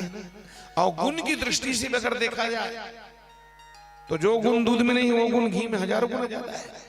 नहीं तुम्हें फूलबत्ती बनानी है, आरती करना है, तो किसमें डुबाओगे उस फूलबत्ती को? सूखे सूखे फूलबत्ती को घी में डुबाओगे ना कि दूध में डुबा दोगे? घी नहीं है तो अब कोई आदमी ज्यादा दिमाग लगा दे घी नहीं है अलग से, तो वही घी तो दूध में ही रहता है ना, दूध से तो पैदा हुआ है। एक काम करो ना, घी नहीं है तो दूध में डुबा दो, वो फुलबत्ती जलेगा ना, है कि नहीं?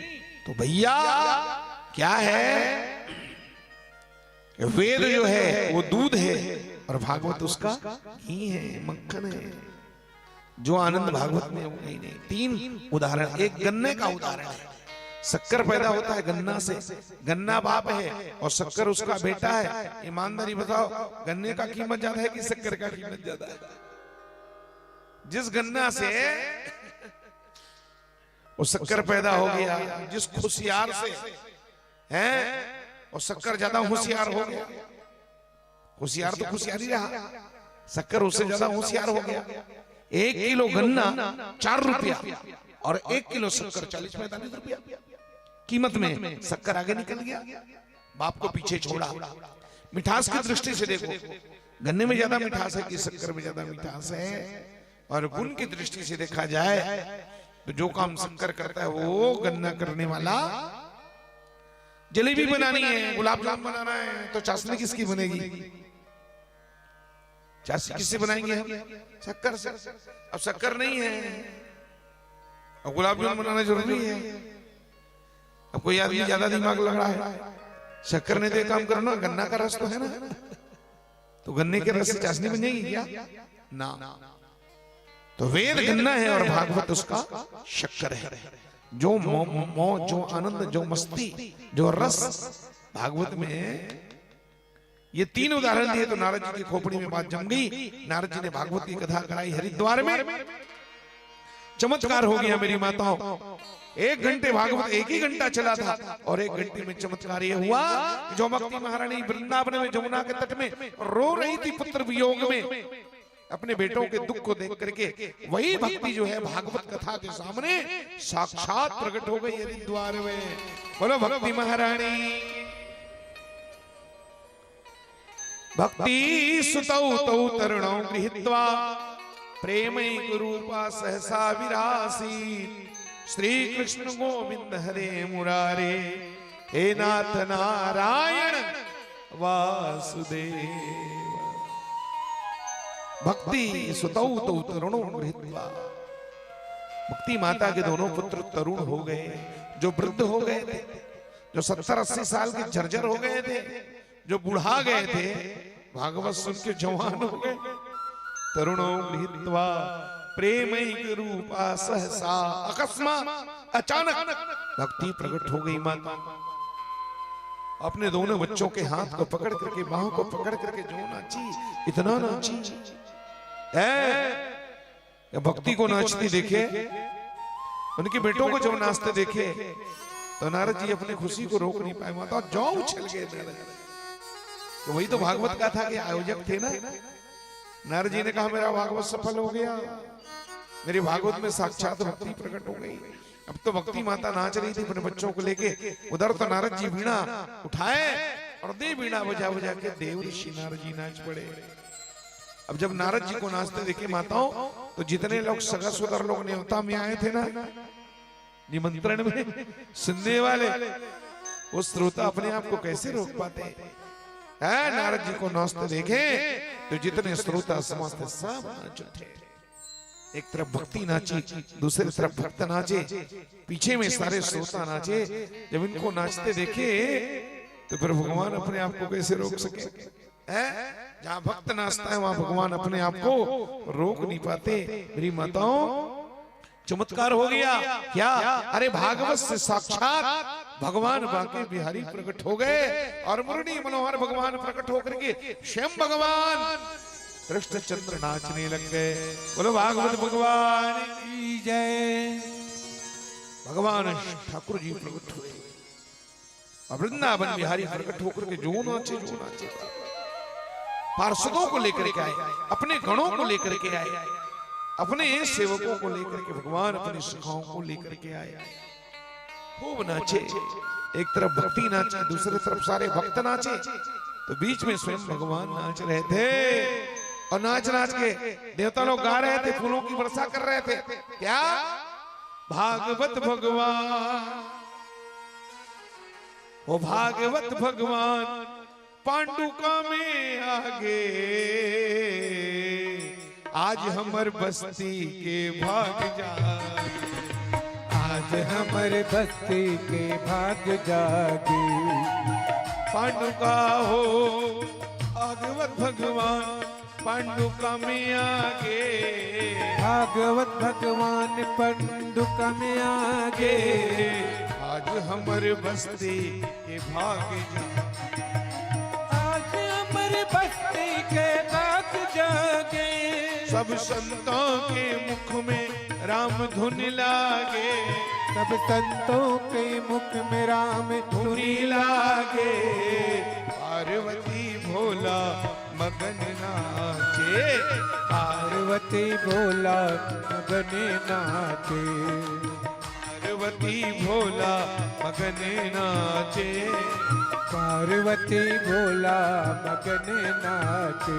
औ कौन आगे कौन नाचे लागे, गंगा भी नाचे और यमुना भी नाचे, गंगा भी नाचे और यमुना भी नाचे।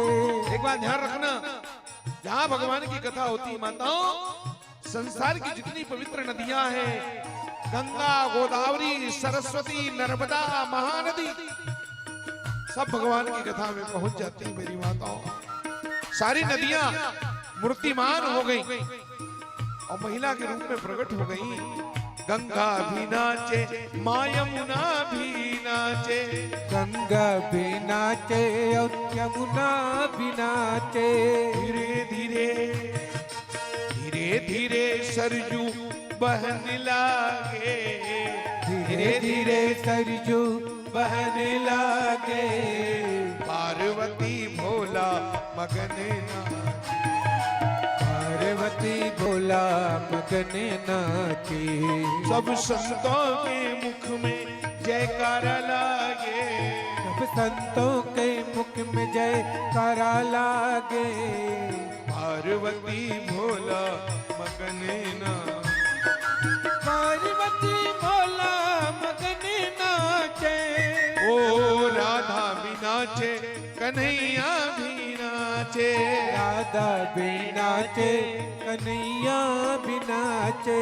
ओ राधा भी नाचे कन्हैया भी नाचे, राधा भी नाचे कन्हैया भी नाचे। धीरे धीरे धीरे धीरे धीरे धीरे बांसुरी बजन लागे, धीरे धीरे बांसुरी बजने लागे, पार्वती भोला मगन, पार्वती भोला मगन नाचे।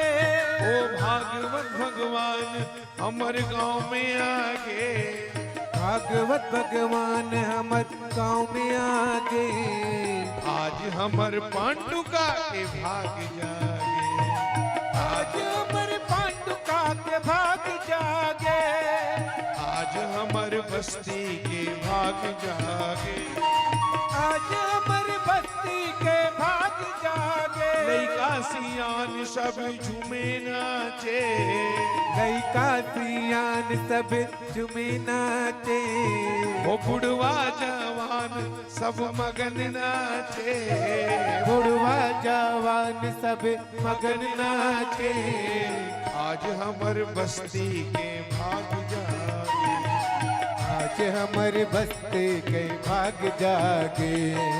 भागवत भगवान हमर घर में आगे, भागवत भगवान हमर गाँव में आगे, ओ भागवत भगवान हमर गांव में आगे, भागवत भगवान हमर गाँव में आगे। बोलो भक्त वत्सल भगवान की जय, भक्ति महारानी की जय, ज्ञान वैराग्य भैया की जय। नमः पार्वती पते हर हर महादेव। इस तरह से भक्ति महारानी प्रकट हो गई माताओं। कथा का संकेत यही है, जहां भगवान की कथा होती है वहां भक्ति स्वयं प्रकट हो जाती है। मेरी माता अब तो 1 घंटा चला कस के नाचना कूदा। अब तो भगवान ने नारद जी को हृदय से लगा लिया। मेरी माता भगवान के चरण में गिर पड़े। कथा का परमारिक प्रसंग यही है, सार सार बातें, मुख्य बातें यही है जो कथा में हमको सुनना चाहिए। भगवान ने हृदय को, नारद जी को हृदय से लगा के कहा, प्रसन्न हो देवर्षि नारद, पुत्र वरदान मांगो वरम हुई। तुम्हारी इस भागवत कथा के आयोजन से मैं अति संतुष्ट हूं। तुम जो चाहो मांगो वरदान। मेरी माताओं, नारद जी संत हैं। और ध्यान रखना, संत समाज के लिए जीता है। संत अपने लिए नहीं जीते। संत अपने लिए कुछ नहीं मांगते, वो जब मांगते हैं तो समाज के लिए मांगते हैं। नारद जी ने रोते रोते भगवान के चरणों में हाथ जोड़ के कहा, प्रभु मेरे मालिक, मेरे ठाकुर, हे दादा,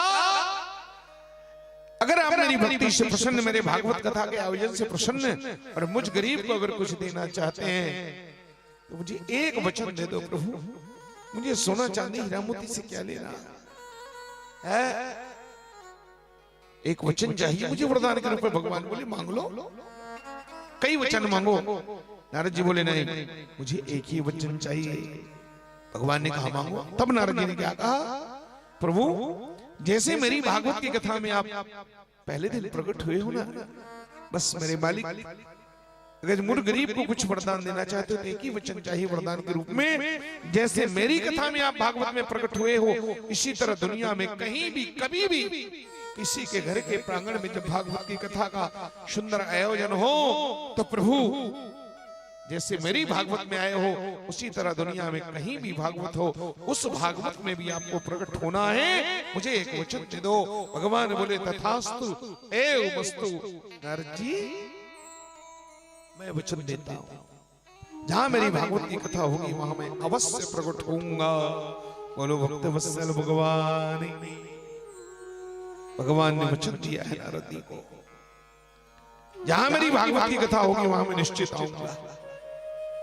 इसका मतलब यह हुआ कि पांडुका के इस पवित्र धरा में, इस पुण्य भूमि में भागवत की कथा हो रही है, तो इस भागवत में भगवान को प्रकट होना चाहिए कि नहीं? क्यों माता? होना चाहिए ना। आप सब लोग दर्शन करोगे? पक्का? बिल्कुल। देखो, लड़ाई लड़ाई तो जीवन में रहे। अब कल कहीं भगवान प्रकट हो गए, तुम लड़ाई की तरफ लगे चले गए, तो जीवन में आते जाते रहते हैं। दुनिया का मेला है तो सब जीवन में रहे, अब्सेंट नहीं होना है। हमने भजन की पंक्ति में कहा, 7 दिनों की सत्संग कर लो, ये सच्ची गवर्नमेंट। लाल सिंह के इस दफ्तर से मत होना अब्सेंट। छोटे मोटे कारण को बहाना बना करके एब्सेंट हो गए, और भगवान कल ही आ गया। तब आप तो मड़ाई देखते रह गए। मड़ाई तो अगले साल फिर आ जाएगी, यहां नहीं तो कहीं बगल वाले गांव में जाकर के हम अटेंड कर लेंगे। पर भगवान तो बार बार नहीं मिलते ना, इसलिए महत्व का ये है। सज्जनों, मेरी माता और बहनों, भगवान का दर्शन करना, भगवान अवश्य आएंगे। नारद जी ने वचन लिया है, भगवान ने वचन दिया है, आप मेरे यजमान हो। दूसरी बार आपने मुझे मौका दिया इस पवित्र भूमि में, तो सज्जनों मेरी जिम्मेवारी है, और मैं आपसे वादा करता हूं, ये मेरा विश्वास कह रहा है, विश्वास के साथ मैं बोलता हूं, अभिमान नहीं, मैं वादा आपसे करता हूं। जैसे भगवान नारद जी की कथा में भगवान प्रकट हुए ना, वैसे पांडुका के इस पवित्र भूमि में, इस कथा में भगवान अवश्य आएंगे। ये मेरा आपसे वादा है। पूरी कोशिश की ईमानदारी से, अंतर मन से, अंतरात्मा से परमात्मा को बुलाएंगे, रो रो के बुलाएंगे, नाच नाच के बुलाएंगे, गा गा के बुलाएंगे। आखिर उस भगवान को आना ही पड़ेगा, और हम आपको भगवान की अनुभूति कराएंगे, पक्का आपको भगवान का दर्शन कराएंगे। वादा है। क्या है? वादा। अच्छा, उसी वादा को अगर उल्टा पढ़ दिया जाए तो क्या बन जाता है? सीधा पढ़ो तो वादा, उल्टा पढ़ दो तो दावा हो जाता है ना। दावा नहीं है, हमारा वादा है आपसे। देखो, वादा में प्रेम है और दावा में अभिमान है, अहंकार है। तो हम दावा नहीं कर रहे हैं, हम तो वादा कर रहे हैं। और जिससे हमसे प्रेम होता है ना, हम जिसको प्रेम करते हैं उससे हम क्या करते हैं, वादा करते हैं। तो हमने आपसे वादा किया है, हम पूरी ईमानदारी के साथ पूरी इतना बड़े टीम लेकर के आए हैं, भावनाओं में डूब करके भगवान को हम बुलाएंगे, गा गा के बुलाएंगे, नाच नाच के बुलाएंगे, अरे रो रो करके उस अंतर यामी को अंतर मन से बुलाएंगे, पक्का आएंगे, निश्चित आएंगे। जैसे गोपियों ने बुलाया, कन्हैया कन्हैया पुकारा करेंगे, लताओं में ब्रज की गुजारा करें, कहीं तो मिलेंगे वो बांके बिहारी, कहीं तो मिलेंगे वो बांके बिहारी, उन्हीं के चरण चित लगाया करें। हम अपनी ईमानदारी से बता रहे हैं, अपनी को अब मेहनत में अपनी कोई कसर नहीं छोड़ेंगे हम। आप सब लोग बैठना, भाव से सुनना, और हम छोड़ते भी कहां हैं। तो 10 बज गए, 11 बज गए थे, याद है, पर वो सब नहीं होगा। समय को देखते हुए, अब वो पहली साल थी इसलिए 10 बजे आए, अब तो भगवान आदत बन गया है उनका आने का, अब तो 6 बजे आ जाएंगे। इस साल तो पक्का 5:30 6 बजे आ जाएंगे भगवान, 10 बजे बजाने की जरूरत ही नहीं। तो हमने आपसे वादा किया है, हम आपको दिए वादा का उसको पूरा परिपालन करेंगे। अगर वादा नहीं निभाएंगे तब आप कह सकते हो, फिर याद दिला देना। आप हमसे हक पूर्वक कह सकते हो क्या, जो वादा किया वो निभाना पड़ेगा, निभाना पड़े। तो हम भी अपने ठाकुर से कहेंगे, कन्हैया कन्हैया तुम्हें आना पड़ेगा, जो वादा किया वो निभाना पड़ेगा, निभाना पड़ेगा। भगवान आएंगे, भगवान असत्य न बोलते, पर किस रूप में आएंगे? तो भगवान ने तत्काल समाधान दिया और कहा, देखो नारद जी, मैं आऊंगा किस रूप में, आनंद बन करके आऊंगा। अभी हाथ पांव वाला नहीं, साकार रूप लेकर के मैं आने वाला नहीं, चूंकि ये कलयुग है। पहली बात तो मैं आ जाऊंगा तो लोग मुझे देख भी नहीं पाएंगे, लोगों के पास इतनी शक्ति नहीं है कि मुझ परमात्मा को पहचान सके। इन आंखों से हम पवित्रता से किसी को देख नहीं सकते, इन आंखों से हम भगवान को किसी देख पाएंगे। उसको देखने के लिए शक्ति चाहिए, पावर चाहिए। हमारे जीवन में इतना पावर है क्या है? हम तो ये हजारों वोल्टेज के बल्बों को नहीं देख सकते। देख सकते हो तो देख के बता दो, आंखें चौंधी आ जाएगी। तो उस भगवान में तो करोड़ों करोड़ों बिजली का पावर है, करोड़ों वोल्टेज है, उसको हम देख सकते हैं क्या है? जो फोकस वाली बल्ब है उसको देखो ना, उधर देखो, 2 मिनट आंखें बंद हो जाएगी। उस भगवान में तो करोड़ों बिजली का प्रकाश है, हम कैसे देख सकते हैं? इन आंखों से हम पवित्रता से दूसरे के बेटे को बेटा के जैसे नहीं देख सकते, दूसरे के भाई भाई जैसा नहीं देख सकते, दूसरे की बिटिया, दूसरे की माँ माँ जैसे नहीं दिखती। इन आंखों से भगवान को कैसे देख पाए? विचार करो, आंखों में वो पवित्रता नहीं है, इसलिए भगवान बोले मैं ऐसे नहीं आने वाला।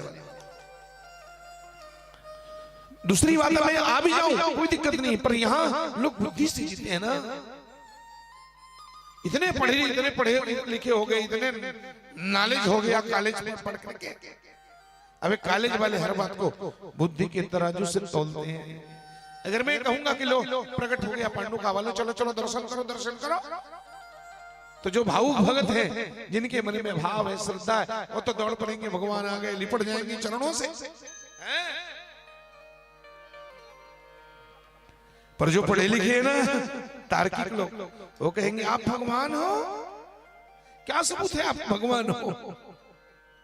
आपके पास आधार कार्ड है? भगवान को दिखाओ, आधार कार्ड है? भगवान बोले ही तो समस्या है, सबका आधार कार्ड है लेकिन मेरा कोई आधार कार्ड, मैं क्या आधार कार्ड दिखाऊंगा? इसलिए भगवान बोले मैं ऐसे नहीं आऊंगा, कलयुग में भगवान यूं नहीं आता। मेरी माता अब भगवान को सूर्य भगवान है कि नहीं है? मंदिर बताओ, सूर्य भगवान है कि नहीं है? सूर्य नारायण बोलते हैं ना, तो प्रत्यक्ष भगवान रोज देख रहे हो, ईमानदारी बताओ, रोज एक लोटा जल देते हैं उसको, उस भगवान को प्रणाम करते हैं? बोलो, वो रोज आता है ना समय से। तुम संडे मना लेते हो, तुम छुट्टी ले लेते हो, उसने कभी छुट्टी लिया क्या है? हम टाइम से बेटाइम हो जाते हैं, वो कभी ऐसा तो नहीं है कि आज 9:30 बजे सूर्य उदय हुआ, उनका बिल्कुल टाइम टू टाइम है, कब उदय होना है कब अस्त होना है, एक सेकंड देरी नहीं है। तो सूर्य को हम रोज देख रहे हैं, भाव से प्रणाम करते हैं? सूर्य को नमस्कार करते हैं क्या? सूर्य को एक लोटा रोज अर्घ देते हैं क्या? वो प्रत्यक्ष देवता है, उसको तो हम देख नहीं पा रहे हैं, पहचान नहीं पा रहे, तो भगवान को पहचान कैसे पहचानेंगे? इसलिए भगवान बोले अपनी दुर्गति कराने में इस रूप में नहीं आऊंगा, तो किस रूप में आओगे? भगवान बोले अभी अभी तुमने कहा ना सच्चिदानंद, तो मेरा एक रूप है आनंद। नारद जी मैं तुम्हारी कथा में कलयुग की जहां भी भागवत होगी वहां आनंद बन करके आऊंगा। नारद जी बोले प्रभु आप आनंद बन के आओगे, तो हम कैसे पहचान पाएंगे? पहचानने का एक तरीका है, एक तरीका बताता हूं। भगवान बोले मैं आऊंगा, अपनी कथा सुनने वाले भावुक भक्तों के हृदय में आऊंगा, जिसके हृदय में भाव है, श्रद्धा है, विश्वास है, प्रेम है, जल्लमाल प्रेम से परिपूरित होकर के जो भक्त भाव में डूब करके मेरी कथा सुनेगा, उस भक्त के हृदय में मैं प्रकट हो जाऊंगा। प्यारे नारद बोले प्रभु फिर पता कैसे चलेगा कि आप किसके हृदय में आए, किसके हृदय में नहीं आए? भगवान बोले सुनो सुनो, मैं जिस भक्त के हृदय में प्रकट होऊंगा ना, उस भक्त की आंखों में झरझर झरझर आंसू आएगा। मेरी कथा सुनते सुनते वो पागल हो जाएगा, मेरे प्रेम में मतवाला हो जाएगा। नारद वो कभी नाचेगा, कभी गाएगा, कभी दीवाना हो जाएगा मेरे प्रेम में, कभी पागलों की तरह हरकत करेगा, कभी दाढ़ मार मार करके चिल्लाएगा, कभी रोएगा, कभी मस्ती में आएगा तो खूब नाचेगा, कभी गाएगा, कभी वो मूर्छित हो जाएगा मेरे प्रेम में।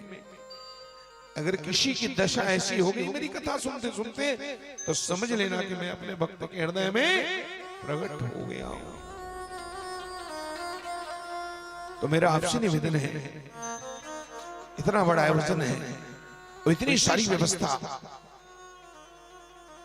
दोनों भाइयों ने दिया है, कोई कमी नहीं आपके लिए, प्रसाद की व्यवस्था है आपके लिए, बैठने का सुंदर, वृंदावन से कम लग रहा है क्या? तो बैकुंठ है, बैकुंठ। तो इनकी तरफ से जब कोई कमी नहीं, तो सुनने में हमारे तरफ से कोई कमी नहीं होना चाहिए, कमी नहीं होना चाहिए। भाव से सुनना, फिर देखना आपको ईश्वर की अनुभूति होती है कि नहीं, फिर देखना वो आनंद आता है कि नहीं, जिस आनंद के लिए हम जन्मों जन्मों से भटक रहे हैं, संसार में इधर उधर भटक रहे हैं। मेरी माताओं, नारद जी ने प्रश्न, अच्छा भगवान तो आशीर्वाद देके चले गए, भक्ति माता ने नारद जी से प्रश्न किया, नारद जी आप तो भागवत का आयोजन आप ही कर रहे हो ना? हाँ हाँ बिल्कुल माता जी। किसके लिए? भक्ति बोली किसके लिए? बोले आप ही तो रो रही थी ना, तो आपको हंसाने के लिए मैं भागवत की कथा आयोजन किया हूँ, आपके बच्चों को जगाने के लिए। भक्ति बोली मेरे नाम से भागवत हो रहा है ना, तो चलो मैं भी तो आ गई हूँ अपने बेटों को लेके, मैं कहां पर बैठूं आप बताओ? मेहमानों के लिए आपने कुर्सी लगाया है कि नहीं? किसी के लिए गद्दा रजाई लगाया है कि नहीं? ना? तो मैं भी अपने बेटों को लेकर के भागवत सुने आया, मैं कहां बैठूं? माता भक्ति माता बोली यहीं बैठ जाऊं, दरी में बैठ जाऊं? नारद जी बोले माता जी एक मिनट प्लीज, आप दरी में मत बैठो। लेकिन ये दरी आम लोगों के लिए है, और आप आम नहीं हो, आप तो खास हो, वीआईपी हो, आप भक्ति महारानी हो। आपके नाम के साथ महारानी शब्द जुड़ा हुआ है, भक्ति महारानी। अरे माता जी, रानी महारानी लोग जमीन में बैठते हैं कि सिंहासन में बैठते हैं? तो नारद जी ने कहा, मां मुझसे मजबूत होकर कहां बैठो, पूछो उन कथावाचकों से, सनकादिकों से, जिन्होंने अपनी वाणी से आपको प्रकट किया है, प्रत्यक्ष किया है। भक्ति माता व्यास गादी की तरफ मुंह करके हाथ जोड़ करके बोली, सनकादिकों बताओ, मैं भी भागवत कथा सुनने आई हूं और अपने दोनों बच्चों को लेकर के मैं भी कथा सुनना चाहती हूँ, कहां बैठूं? दरी में। सनकादिकों ने कहा, माता जी आप दरी में मत बैठो, आप रानी महारानी हो, और रानी महारानी लोग तो सिंहासन में बैठते, सिंहासन में बैठो ना माता जी, आप क्यों दरी में बैठो? भक्ति माता बोली, यहाँ तो कोई सिंहासन दिखता नहीं है। सनकादिकों ने कहा, मां ये किसी गरीब की कथा है, वो गरीब आपके कहां से आपके लिए सोने का सिंहासन लाए, लेकिन आप चिंता मत करियो माता, यहाँ हजारों सिंहासन लगे हैं आपके बैठने के लिए। भक्ति माता बोली, कौन सा सिंहासन? सनकादिकों ने कहा, मां ये जितने श्रोता बनकर के कथा सुनने के लिए आए ना, इन श्रोताओं के हृदय रूपी सिंहासन में जाकर के अपने दोनों बेटों को लेकर के बैठ जाओ मां। भक्तों का हृदय ही भक्ति का सिंहासन है मेरी माता बहनों। अब तो माता भक्ति उन कथा सुनने वाले श्रोताओं के हृदय रूपी सिंहासन में जाकर के विराजमान हो गई। बोलो भक्ति महारानी की। सूक्ष्म रूप लेती है माता, और सूक्ष्म रूप लेकर के अपने दोनों बेटे ज्ञान वैराग्य सहित भक्तों के हृदय सिंहासन में जाकर के बैठ गई। बोलो भक्ति महारानी की जय। भक्त बैठ गए दरी में और भक्ति महारानी बैठ गई भीतरी में, तरी में। भक्त बैठ गए दरी में और भक्ति बैठ गई तरी में। तो इसका संकेत क्या है, क्या सिद्ध हुआ? जो लोग सुंदर भावों से भगवान की कथा सुनते हैं, उसके हृदय में भक्ति माता स्वयं आसन लगा लेती है। और भक्ति जहां आ गई, फिर वहां पर भगवान के आने में पल भर की देरी। इसलिए सिद्ध होता है इन बातों से कि जितना जरूरी भगवान को पाने की नहीं है, उससे ज्यादा जरूरी भक्ति को पाना जरूरी है।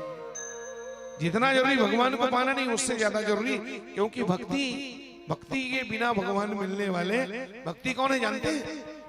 उसी भक्ति का दूसरा नाम है राधा रानी। बोलो राधे राधे राधे राधे श्याम से मिला। जब तक राधे नहीं तो श्याम से मिलेंगे कैसे? इसलिए भक्ति का दूसरा नाम ही है राधा जी। इसलिए जब तक राधा नहीं मिलेगी तब तक श्याम मिलने वाले। इसलिए तो वृंदावन वाले गाते हैं ना, वृंदावन की गली गली में क्या है? श्याम श्याम है कि राधे राधे है। अब वो राधा वहां से चल के यहां तक आ गई। आज गली गली में जिसके मुंह से देखो, आजकल तो राम राम थोड़ा कम हो गया, आजकल तो इधर देखो राधे राधे। इसलिए वृंदावन के गलियों में मेरी माता, वृंदावन वाले गाते हैं, क्या गाते हैं? हाँ हाँ हाँ बिल्कुल ठीक। राधे राधे जपा करो, कृष्ण नाम रस पिया करो। राधे राधे जपा करो, कृष्ण नाम रस पिया करो। राधे राधे जपा करो, कृष्ण नाम रस पिया करो। राधे राधे जपा करो, कृष्ण नाम रस पिया करो। राधे राधे जपा करो, कृष्ण नाम रस पिया करो। राधे राधे जपा करो, कृष्ण नाम रस पिया करो।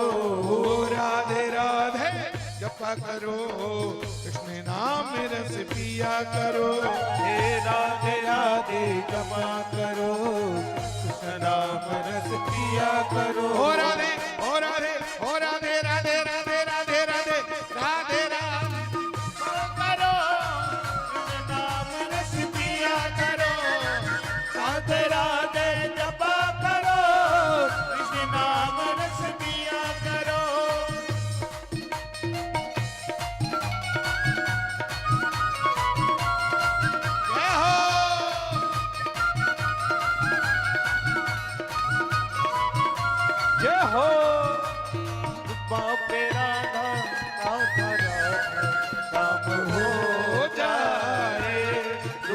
पे राधा राधा राधा राम हो जाए। किशोरी कुछ ऐसा इंतजाम हो राधे, किशोरी कुछ ऐसा इंतजाम हो जाए। जय हो।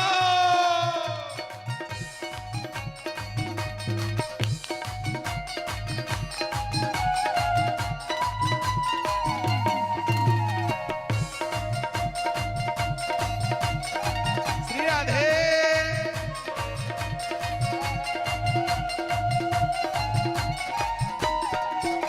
ओ राधा देगी तुमको शक्ति, मिलेगी तुमको कृष्ण की। ओ राधा देगी तुमको शक्ति, मिलेगी तुमको कृष्ण की भक्ति। राधा देगी तुमको शक्ति, मिलेगी तुमको कृष्ण की भक्ति। ओ राधा देगी तुमको शक्ति, मिलेगी तुमको कृष्ण की भक्ति। ओ राधे ओ राधे ओ राधे राधे शरण में गाया करो। राधे राधे जपा करो, राधे शरण में जाया करो। राधे राधे जपा करो। ओ सत्संग में तुम आया करो। राधे राधे जपा करो। राधे राधे जपा करो, कृष्ण नाम रस पिया करो। ओ दिल में तू राधे नाम की, में तू राधे नाम की, दिल में तू राधा नाम की। ओ दिल में तू राधे नाम की। जरा ज्योति जला के दे। आएगा आएगा आएगा मेरा सामना, जरा दिल से बुला के दे। आएगा मेरा सावरा, दिल से बुला के दे। आएगा मेरा सामना, जरा दिल से बुला के दे। आएगा मेरा सावरा, जरा दिल से बुला के दे। ओ राधा रानी शरण तुम्हारी, तुम्हारी कृपा से मिले बिहारी। ओ राधा रानी शरण हमारी, तेरी कृपा से मिले बिहारी। क्या कहना है? राधा जी से एक ही प्रार्थना करना है। राधे जू में शरण तिहारी, तुम्हारी कृपा से मिले बिहारी। ओ राधे तू मैं शरण तिहारी, तुम्हारी कृपा से मिले ओ बिहारी। राधे ओ राधे ओ राधे कृपा दृष्टि बरसाया करो। राधे राधे जपा करो, कृपा दृष्टि बरसाया करो। राधे राधे जपा करो, राधे राधे जपा करो। कृष्ण नाम रस पिया करो। राधे राधे जपा करो, कृष्ण नाम रस पिया करो। वृंदावन में राधे राधे, वृंदावन में राधे राधे, यमुना तट में राधे राधे, बंसीवट में राधे राधे, कान गली में राधे राधे, प्रेम गली में राधे राधे, सेवा कुंज में राधे राधे, जीवन में राधे राधे, मथुरा जी में राधे राधे, नंदगांव में राधे राधे, बरसाने में राधे राधे, गोकुल में राधे राधे, पांडुका में राधे राधे, पांडुका में राधे राधे, पांडुका में राधे राधे, ओ राधे राधे जपा करो, कृष्ण नाम रस पिया करो। राधे राधे जपा करो, कृष्ण नाम रस पिया करो। राधे राधे जपा करो, कृष्ण नाम रस पिया करो। राधे राधे जपा करो। कृष्ण नाम रस पिया करो। बोलो बरसाने वाली की जय हो। राधा रानी सरकार की जय हो। नमः पार्वती पदे हर हर हर महादेव।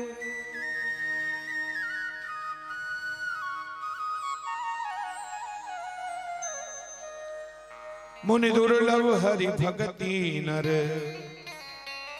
भावहि बिनहि प्रयास।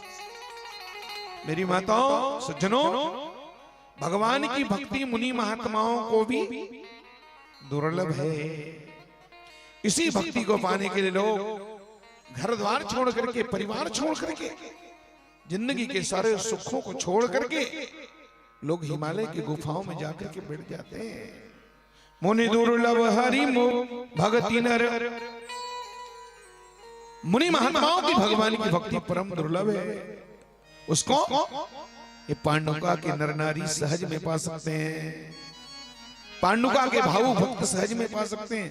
पावहि बिनहि प्रयास, बिना टेंशन क्या पा सकते हो भक्तियां ने राधा जी को? बोले कैसे पा सकते हैं? शर्त दिया है, जे यह कथा निरंतर ओ सुनहि मान विश्वास। निरंतर सुनो और रोज सुनो, 7-8 दिन तक पूरा सुनो, ठीक है? और विश्वास पूर्वक सुनना, निश्चित मानो 7 दिन के अंदर तो मैं भगवान की अनुभूति होगी, पक्का है मेरी माता। 7 दिन में मनुष्य को परमात्मा से मिलाने वाला ये भागवत महापुराण की कथा है। मुक्ति चाहते तो मुक्ति मिलेगी, संसार के सुख चाहते तो सब मिलेगा तुम्हें। है बेटा बेटी, धन दौलत रुपया पैसा सोना चांदी, जे सकाम जे सुन ही जे गावई, सुख संपत्ति नाना विधि पावई, सुर दुर्लभ सुख कर जगमाई, अंत काल रघुपति पुर जाए। जब तक जियोगे संसार में राजा महाराजे की तरह जियोगे, राजसी सुख में जियोगे, और मरने के बाद भगवान को प्राप्त हो जाओगे। तुम्हारे दोनों हाथ में लड्डू है, भागवत की कथा, भागवत की शरण में आने से तुम्हारा लोक भी बनेगा और मरने के बाद परलोक भी बनेगा। ऐसी दिव्य कथा है। भगवान की कथा सुनने से भक्ति जागृत होती है, और जिसके हृदय में भक्ति जागृत हो गई उसके हृदय में भगवान को आना ही उसे भगवान का दर्शन। इसलिए जीवन में एक बार बार नहीं, 50 बार सुनने के बजाय सच्चे मन से एक बार सुनो, एक बार शास्त्र, एक बार जिंदगी, सच्चे मन से एक बार भागवत की कथा सुनो। केवल 7 ही दिन की तो बात है। 70-80 साल में भगवान कहते हैं, मात्र तुम मुझे 7 दिन दे दो, मैं तुम्हारे 7 जन्मों को सुधार दूंगा। केवल 7 दिन। छोटी मोटी और कारणों को बहाना मत बनाओ।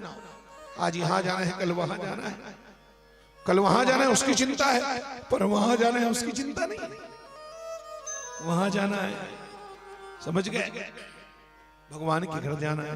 एक बार जीते, एक बार सुन लो। नारद जी ने कहा सनकादि को, अच्छा कोई आदमी बिना एक बार भी नहीं सुना, उसको सुनने के लिए, एक बार सुनने के लिए समय नहीं मिला, बिना सुने कोई आदमी मर गया, बिना भगवान की कथा सुने मर गया, तो क्या उसकी मुक्ति नहीं होगी क्या?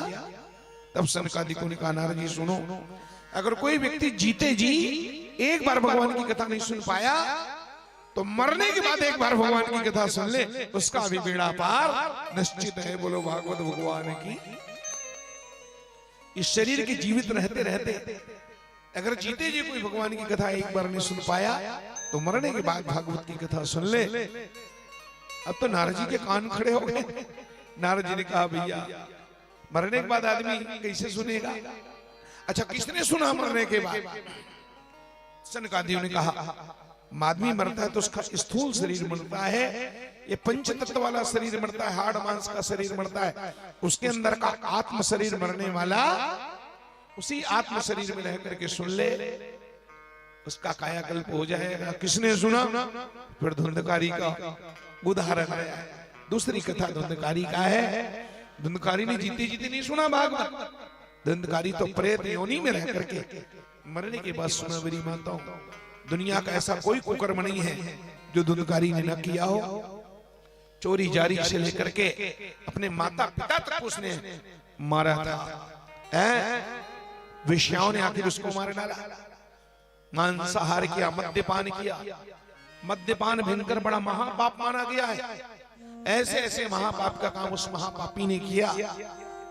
तब उसके छोटे भाई गोकर्ण ने उसके लिए गया में श्राद्ध किया, गया जी में जाके, जबकि गया में भी उसका उद्धार नहीं हुआ। जबकि हिंदू धर्म में गया श्राद्ध को सबसे बड़ा माना गया है। आखिरी में वहीं जाते हैं ना, लेकिन वहां भी जाने के बाद मुक्ति नहीं हुई। तब सूर्य नारायण से पूछा है, जिसकी मुक्ति गया श्राद्ध में नहीं होती उसकी मुक्ति किसमें होगी? सूर्य भगवान ने जगत की आत्मा सूर्य ने कहा, जिसकी मुक्ति गया में पिंडदान करने से नहीं होती उसकी मुक्ति श्रीमद् भागवत महापुराण से होती है। प्यारे गोकर्ण, अपने प्रेत योनि में पड़े भाई के लिए तुम भागवत की कथा का आयोजन करो, उसे भागवत की कथा सुनाओ, भागवत की कथा से उसको सद्गति मिलेगी। और गोकर्ण महाराज ने गांव वालों से सहयोग मांग करके धुंधकारी के उद्धार के लिए भागवत की कथा सुनाई। उसको 7 गांठ के मांस में प्रवेश कराया मंत्र शक्ति से। 7 दिन तक धुंधकारी ने बिना खाए पिए पानी भी नहीं पिया। मेरी माता ऐसे भाव से मगन होकर के कथा सुना, एकाग्रता पूर्वक कि 7 दिन में 7 वो बांस की गठान है ना, 7 गांठ के बांस फूट गया। हम देखते हैं पर सच्चे है वो बांस का गठान फूटे ना फूटे, हमारे अंदर के जो विकारों का गठान है, जो वासना की गठान है, वो बराबर फूटना चाहिए। अंत में धुंधकारी प्रेत योनि से मुक्त हो गया, चतुर्भुजी रूप प्राप्त किया, नारायण का रूप मिला, उसे भगवान का स्वरूप हो गया। सर्व मुक्ति परमात्मा ने दिया। शंख चक्र गदा पद्म लेकर के धुंधकारी सामने प्रकट हुआ। खुले आंखों से लाखों लोगों ने देखा। तत्काल विमान आया, भगवान के पार्षद विमान में धुंधकारी को बिठा करके वैकुंठ ले गए। मेरी माताओं, धुंधकारी के भाग्य को देख करके देवता आकाश में फूलों की वर्षा करके जय जयकार करते हैं। बोलो भागवत भगवान की जय। और देवताओं जितने लोग बैठे थे सबके मुंह से एक ही शब्द निकला है, धन्य भागवती वार्ता प्रेत पीड़ा विनाशिनी। धन्य है भगवान के उस भागवत भगवान की मंगलमयी कथा को, जो कथा प्रेत योनि से भी मुक्ति दिलाने वाली है। सज्जनों, तब से लोगों को भरोसा हो गया। इसलिए पितरों की सद्गति के लिए भागवत कराने की परंपरा। अगर हमारे पितर भी स्वदोष से कुछ कारण से अगर अधोगति में चले गए हो, उनकी आत्मा अगर ब्रह्मांड में कहीं भटक रही हो, उनको अगर सद्गति नहीं मिला हो, तो ऐसे पितरों के उद्धार के लिए भागवत की कथा का आयोजन करते हैं। मेरी माता और बहनों, यहाँ जिस पिताजी के नाम से भागवत की कथा हो रही है, परम यशस्वी दिव्य जीवी थे, दीर्घ जीवी तो नहीं रहे, 100 साल तो नहीं जिए, पर जितना जिए उन्होंने दिव्यता पूर्वक जिया है।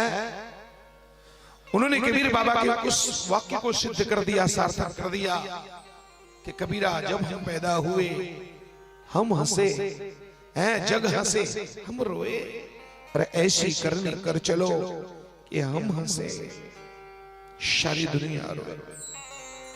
उनके जीवन में ये अक्षरशः सत्य हुआ है। दिव्य जीव थे, जिसके मुंह में देखो आज भी उनका नाम है, बड़े श्रद्धा समर्पण के साथ। एक भी आदमी आज तक नहीं मिला साल भर से जिसके बारे में सुन रहे हैं कोई उनके कोई दुर्गुण या कोई दोष बता दे। कहते हैं महाराज तो घर में रह करके भी फकीर थे, कोई खा के निकल गए, जाने क्या ले जाएगा, 10-20 रुपए तो नहीं दिया। ऐसे हृदय के धनी, उनकी तो सद्गति हो गई। एक बात ध्यान रखिए, उनका कर्म ऐसा था, उन्होंने कोई दुष्कर्म किया नहीं था, उन्होंने जीवन भर परमार्थ किया। उनकी सद्गति हो गई है, उनकी मुक्ति हो गई है, लेकिन चूंकि व्यवहार है, अपने मन को थोड़ा तसल्ली देना है। हम उनके संतान हैं, तो भाई दुनिया को व्यवहार में दिखाना है कि हमने पिता के नाम से कुछ किया। उनकी सद्गति में कहीं पर कोई डाउट नहीं, शंका ही मत करना, वो मुक्त है। उस महापुरुष ने हम सबको सद्गति देने के लिए और खुद माध्यम बन गए। हम उनकी स्मृति में कथा सुन रहे हैं ताकि हमको कथा सुन करके सद्गति मिले, मुक्ति मिले। है उनका तो कल्याण ही कल्याण है मेरी माता। तो जैसे धुंधकारी की सद्गति हो गई, ऐसे उन महान आत्मा को भी परमात्मा अपने चरणों में स्थान दे, उनको भी सद्गति मिले, मुक्ति मिले। यही इस कथा का मुख्य भाव है, समझ गए?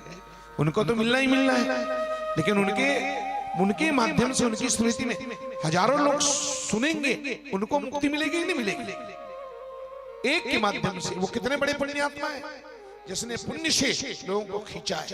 लाखों लोग आएंगे, हजारों लोग आएंगे और अपने माध्यम से उस शिव को कथा सुना सुना करके सबको भगवान के धाम भेजेंगे। तो कुछ छोटा मोटा पुण्यात्मा नहीं है। माताओं जिनकी स्मृति में, जिनके वार्षिक श्राद्ध में, बरसी में भागवत हो जाए, उनके पुण्य का कोई पारावार नहीं है, अपार।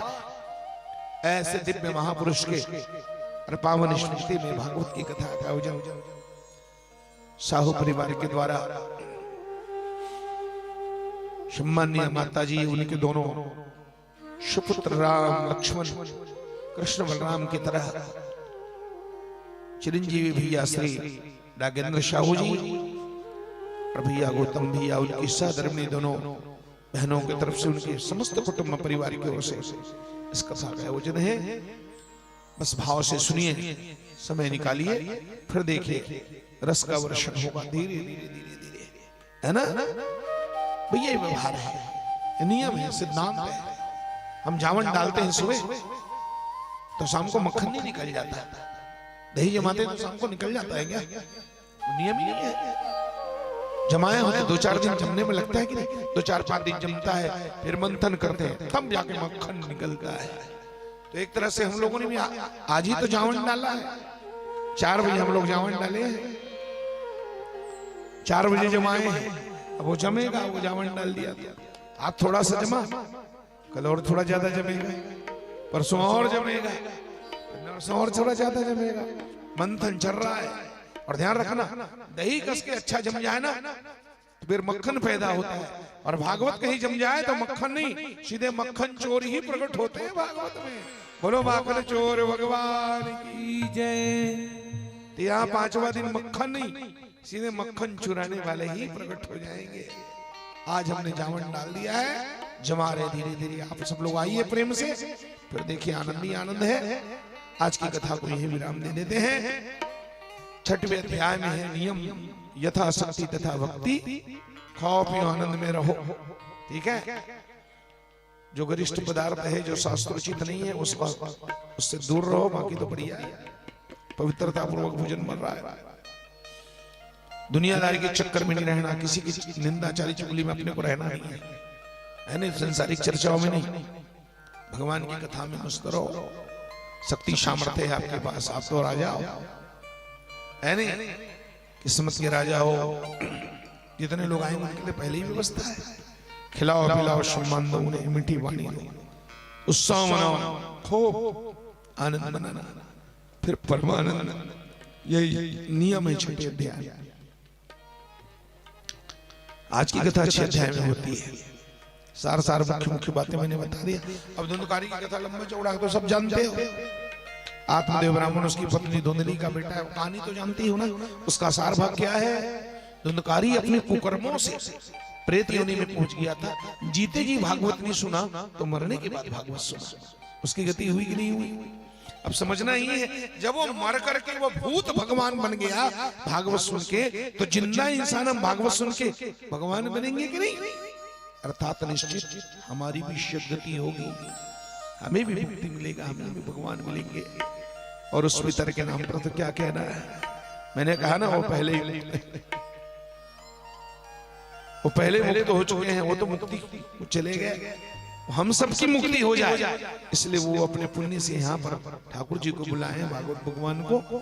अब वो बहाना है, उनका माध्यम है, कल्याण तो हमारा ही होना है। मेरी माता बहनों, बोलो भागवत भगवान की। आइए हम सब लोग खड़े होकर आरती कर लें और सुंदर प्रस्ताव लेकर के प्रस्थान। कल 1 बजे से होगी कथा। 1 2 3 4 5 6 जैसा भी हो आगे हरी इच्छा, लेकिन 1 बजे सबको हाई जाना है। खा पी के बढ़िया सब पधारेंगे भाव से और सुंदर कथा होगी, आनंद आएगा।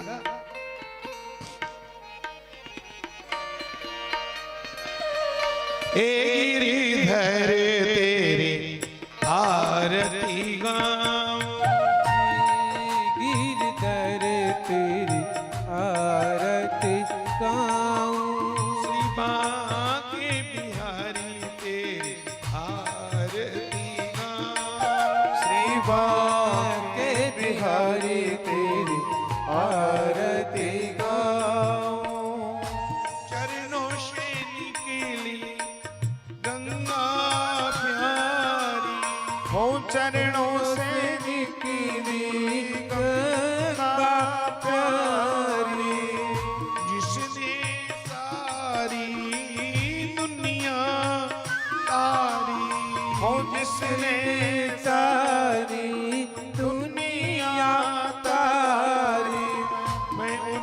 चरणों पे शीश झुकाऊं, अपने चरणों पे शीश झुकाऊं, हे गिरधर ते आरती गाऊं, हे गिरधर तेरी आरती गाऊं, मोर मुकुट तेरे शीश पे सो, हो मोर मुकुट तेरे शीश पे सो,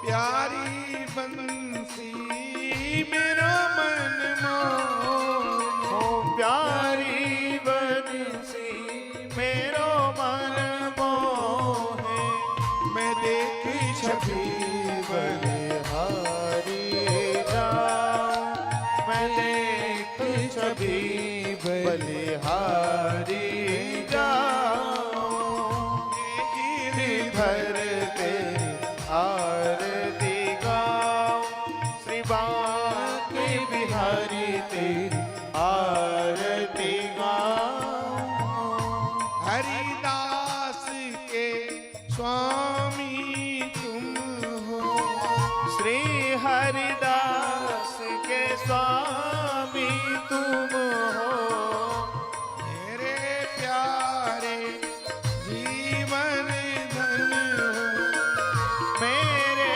प्यारे जीवन धन हो, मैं युगल छवि के बलि बलि जाऊं, मैं युगल छवि के बलि बलि जाऊं, हे गिरधर तेरी आरती गाऊं, श्री बांके बिहारी तेरी आरती गाऊं, आरती गाऊं प्यारे तुमको मनाऊं, आरती गाऊं प्यारे तुमको मनाऊं, तुमको मनाऊं कान्हा तुम्हें करी ध्यान, हो तुमको मनाऊं लाला तुम्हें गौरी जाऊं, श्री श्याम सुंदर तेरी आरती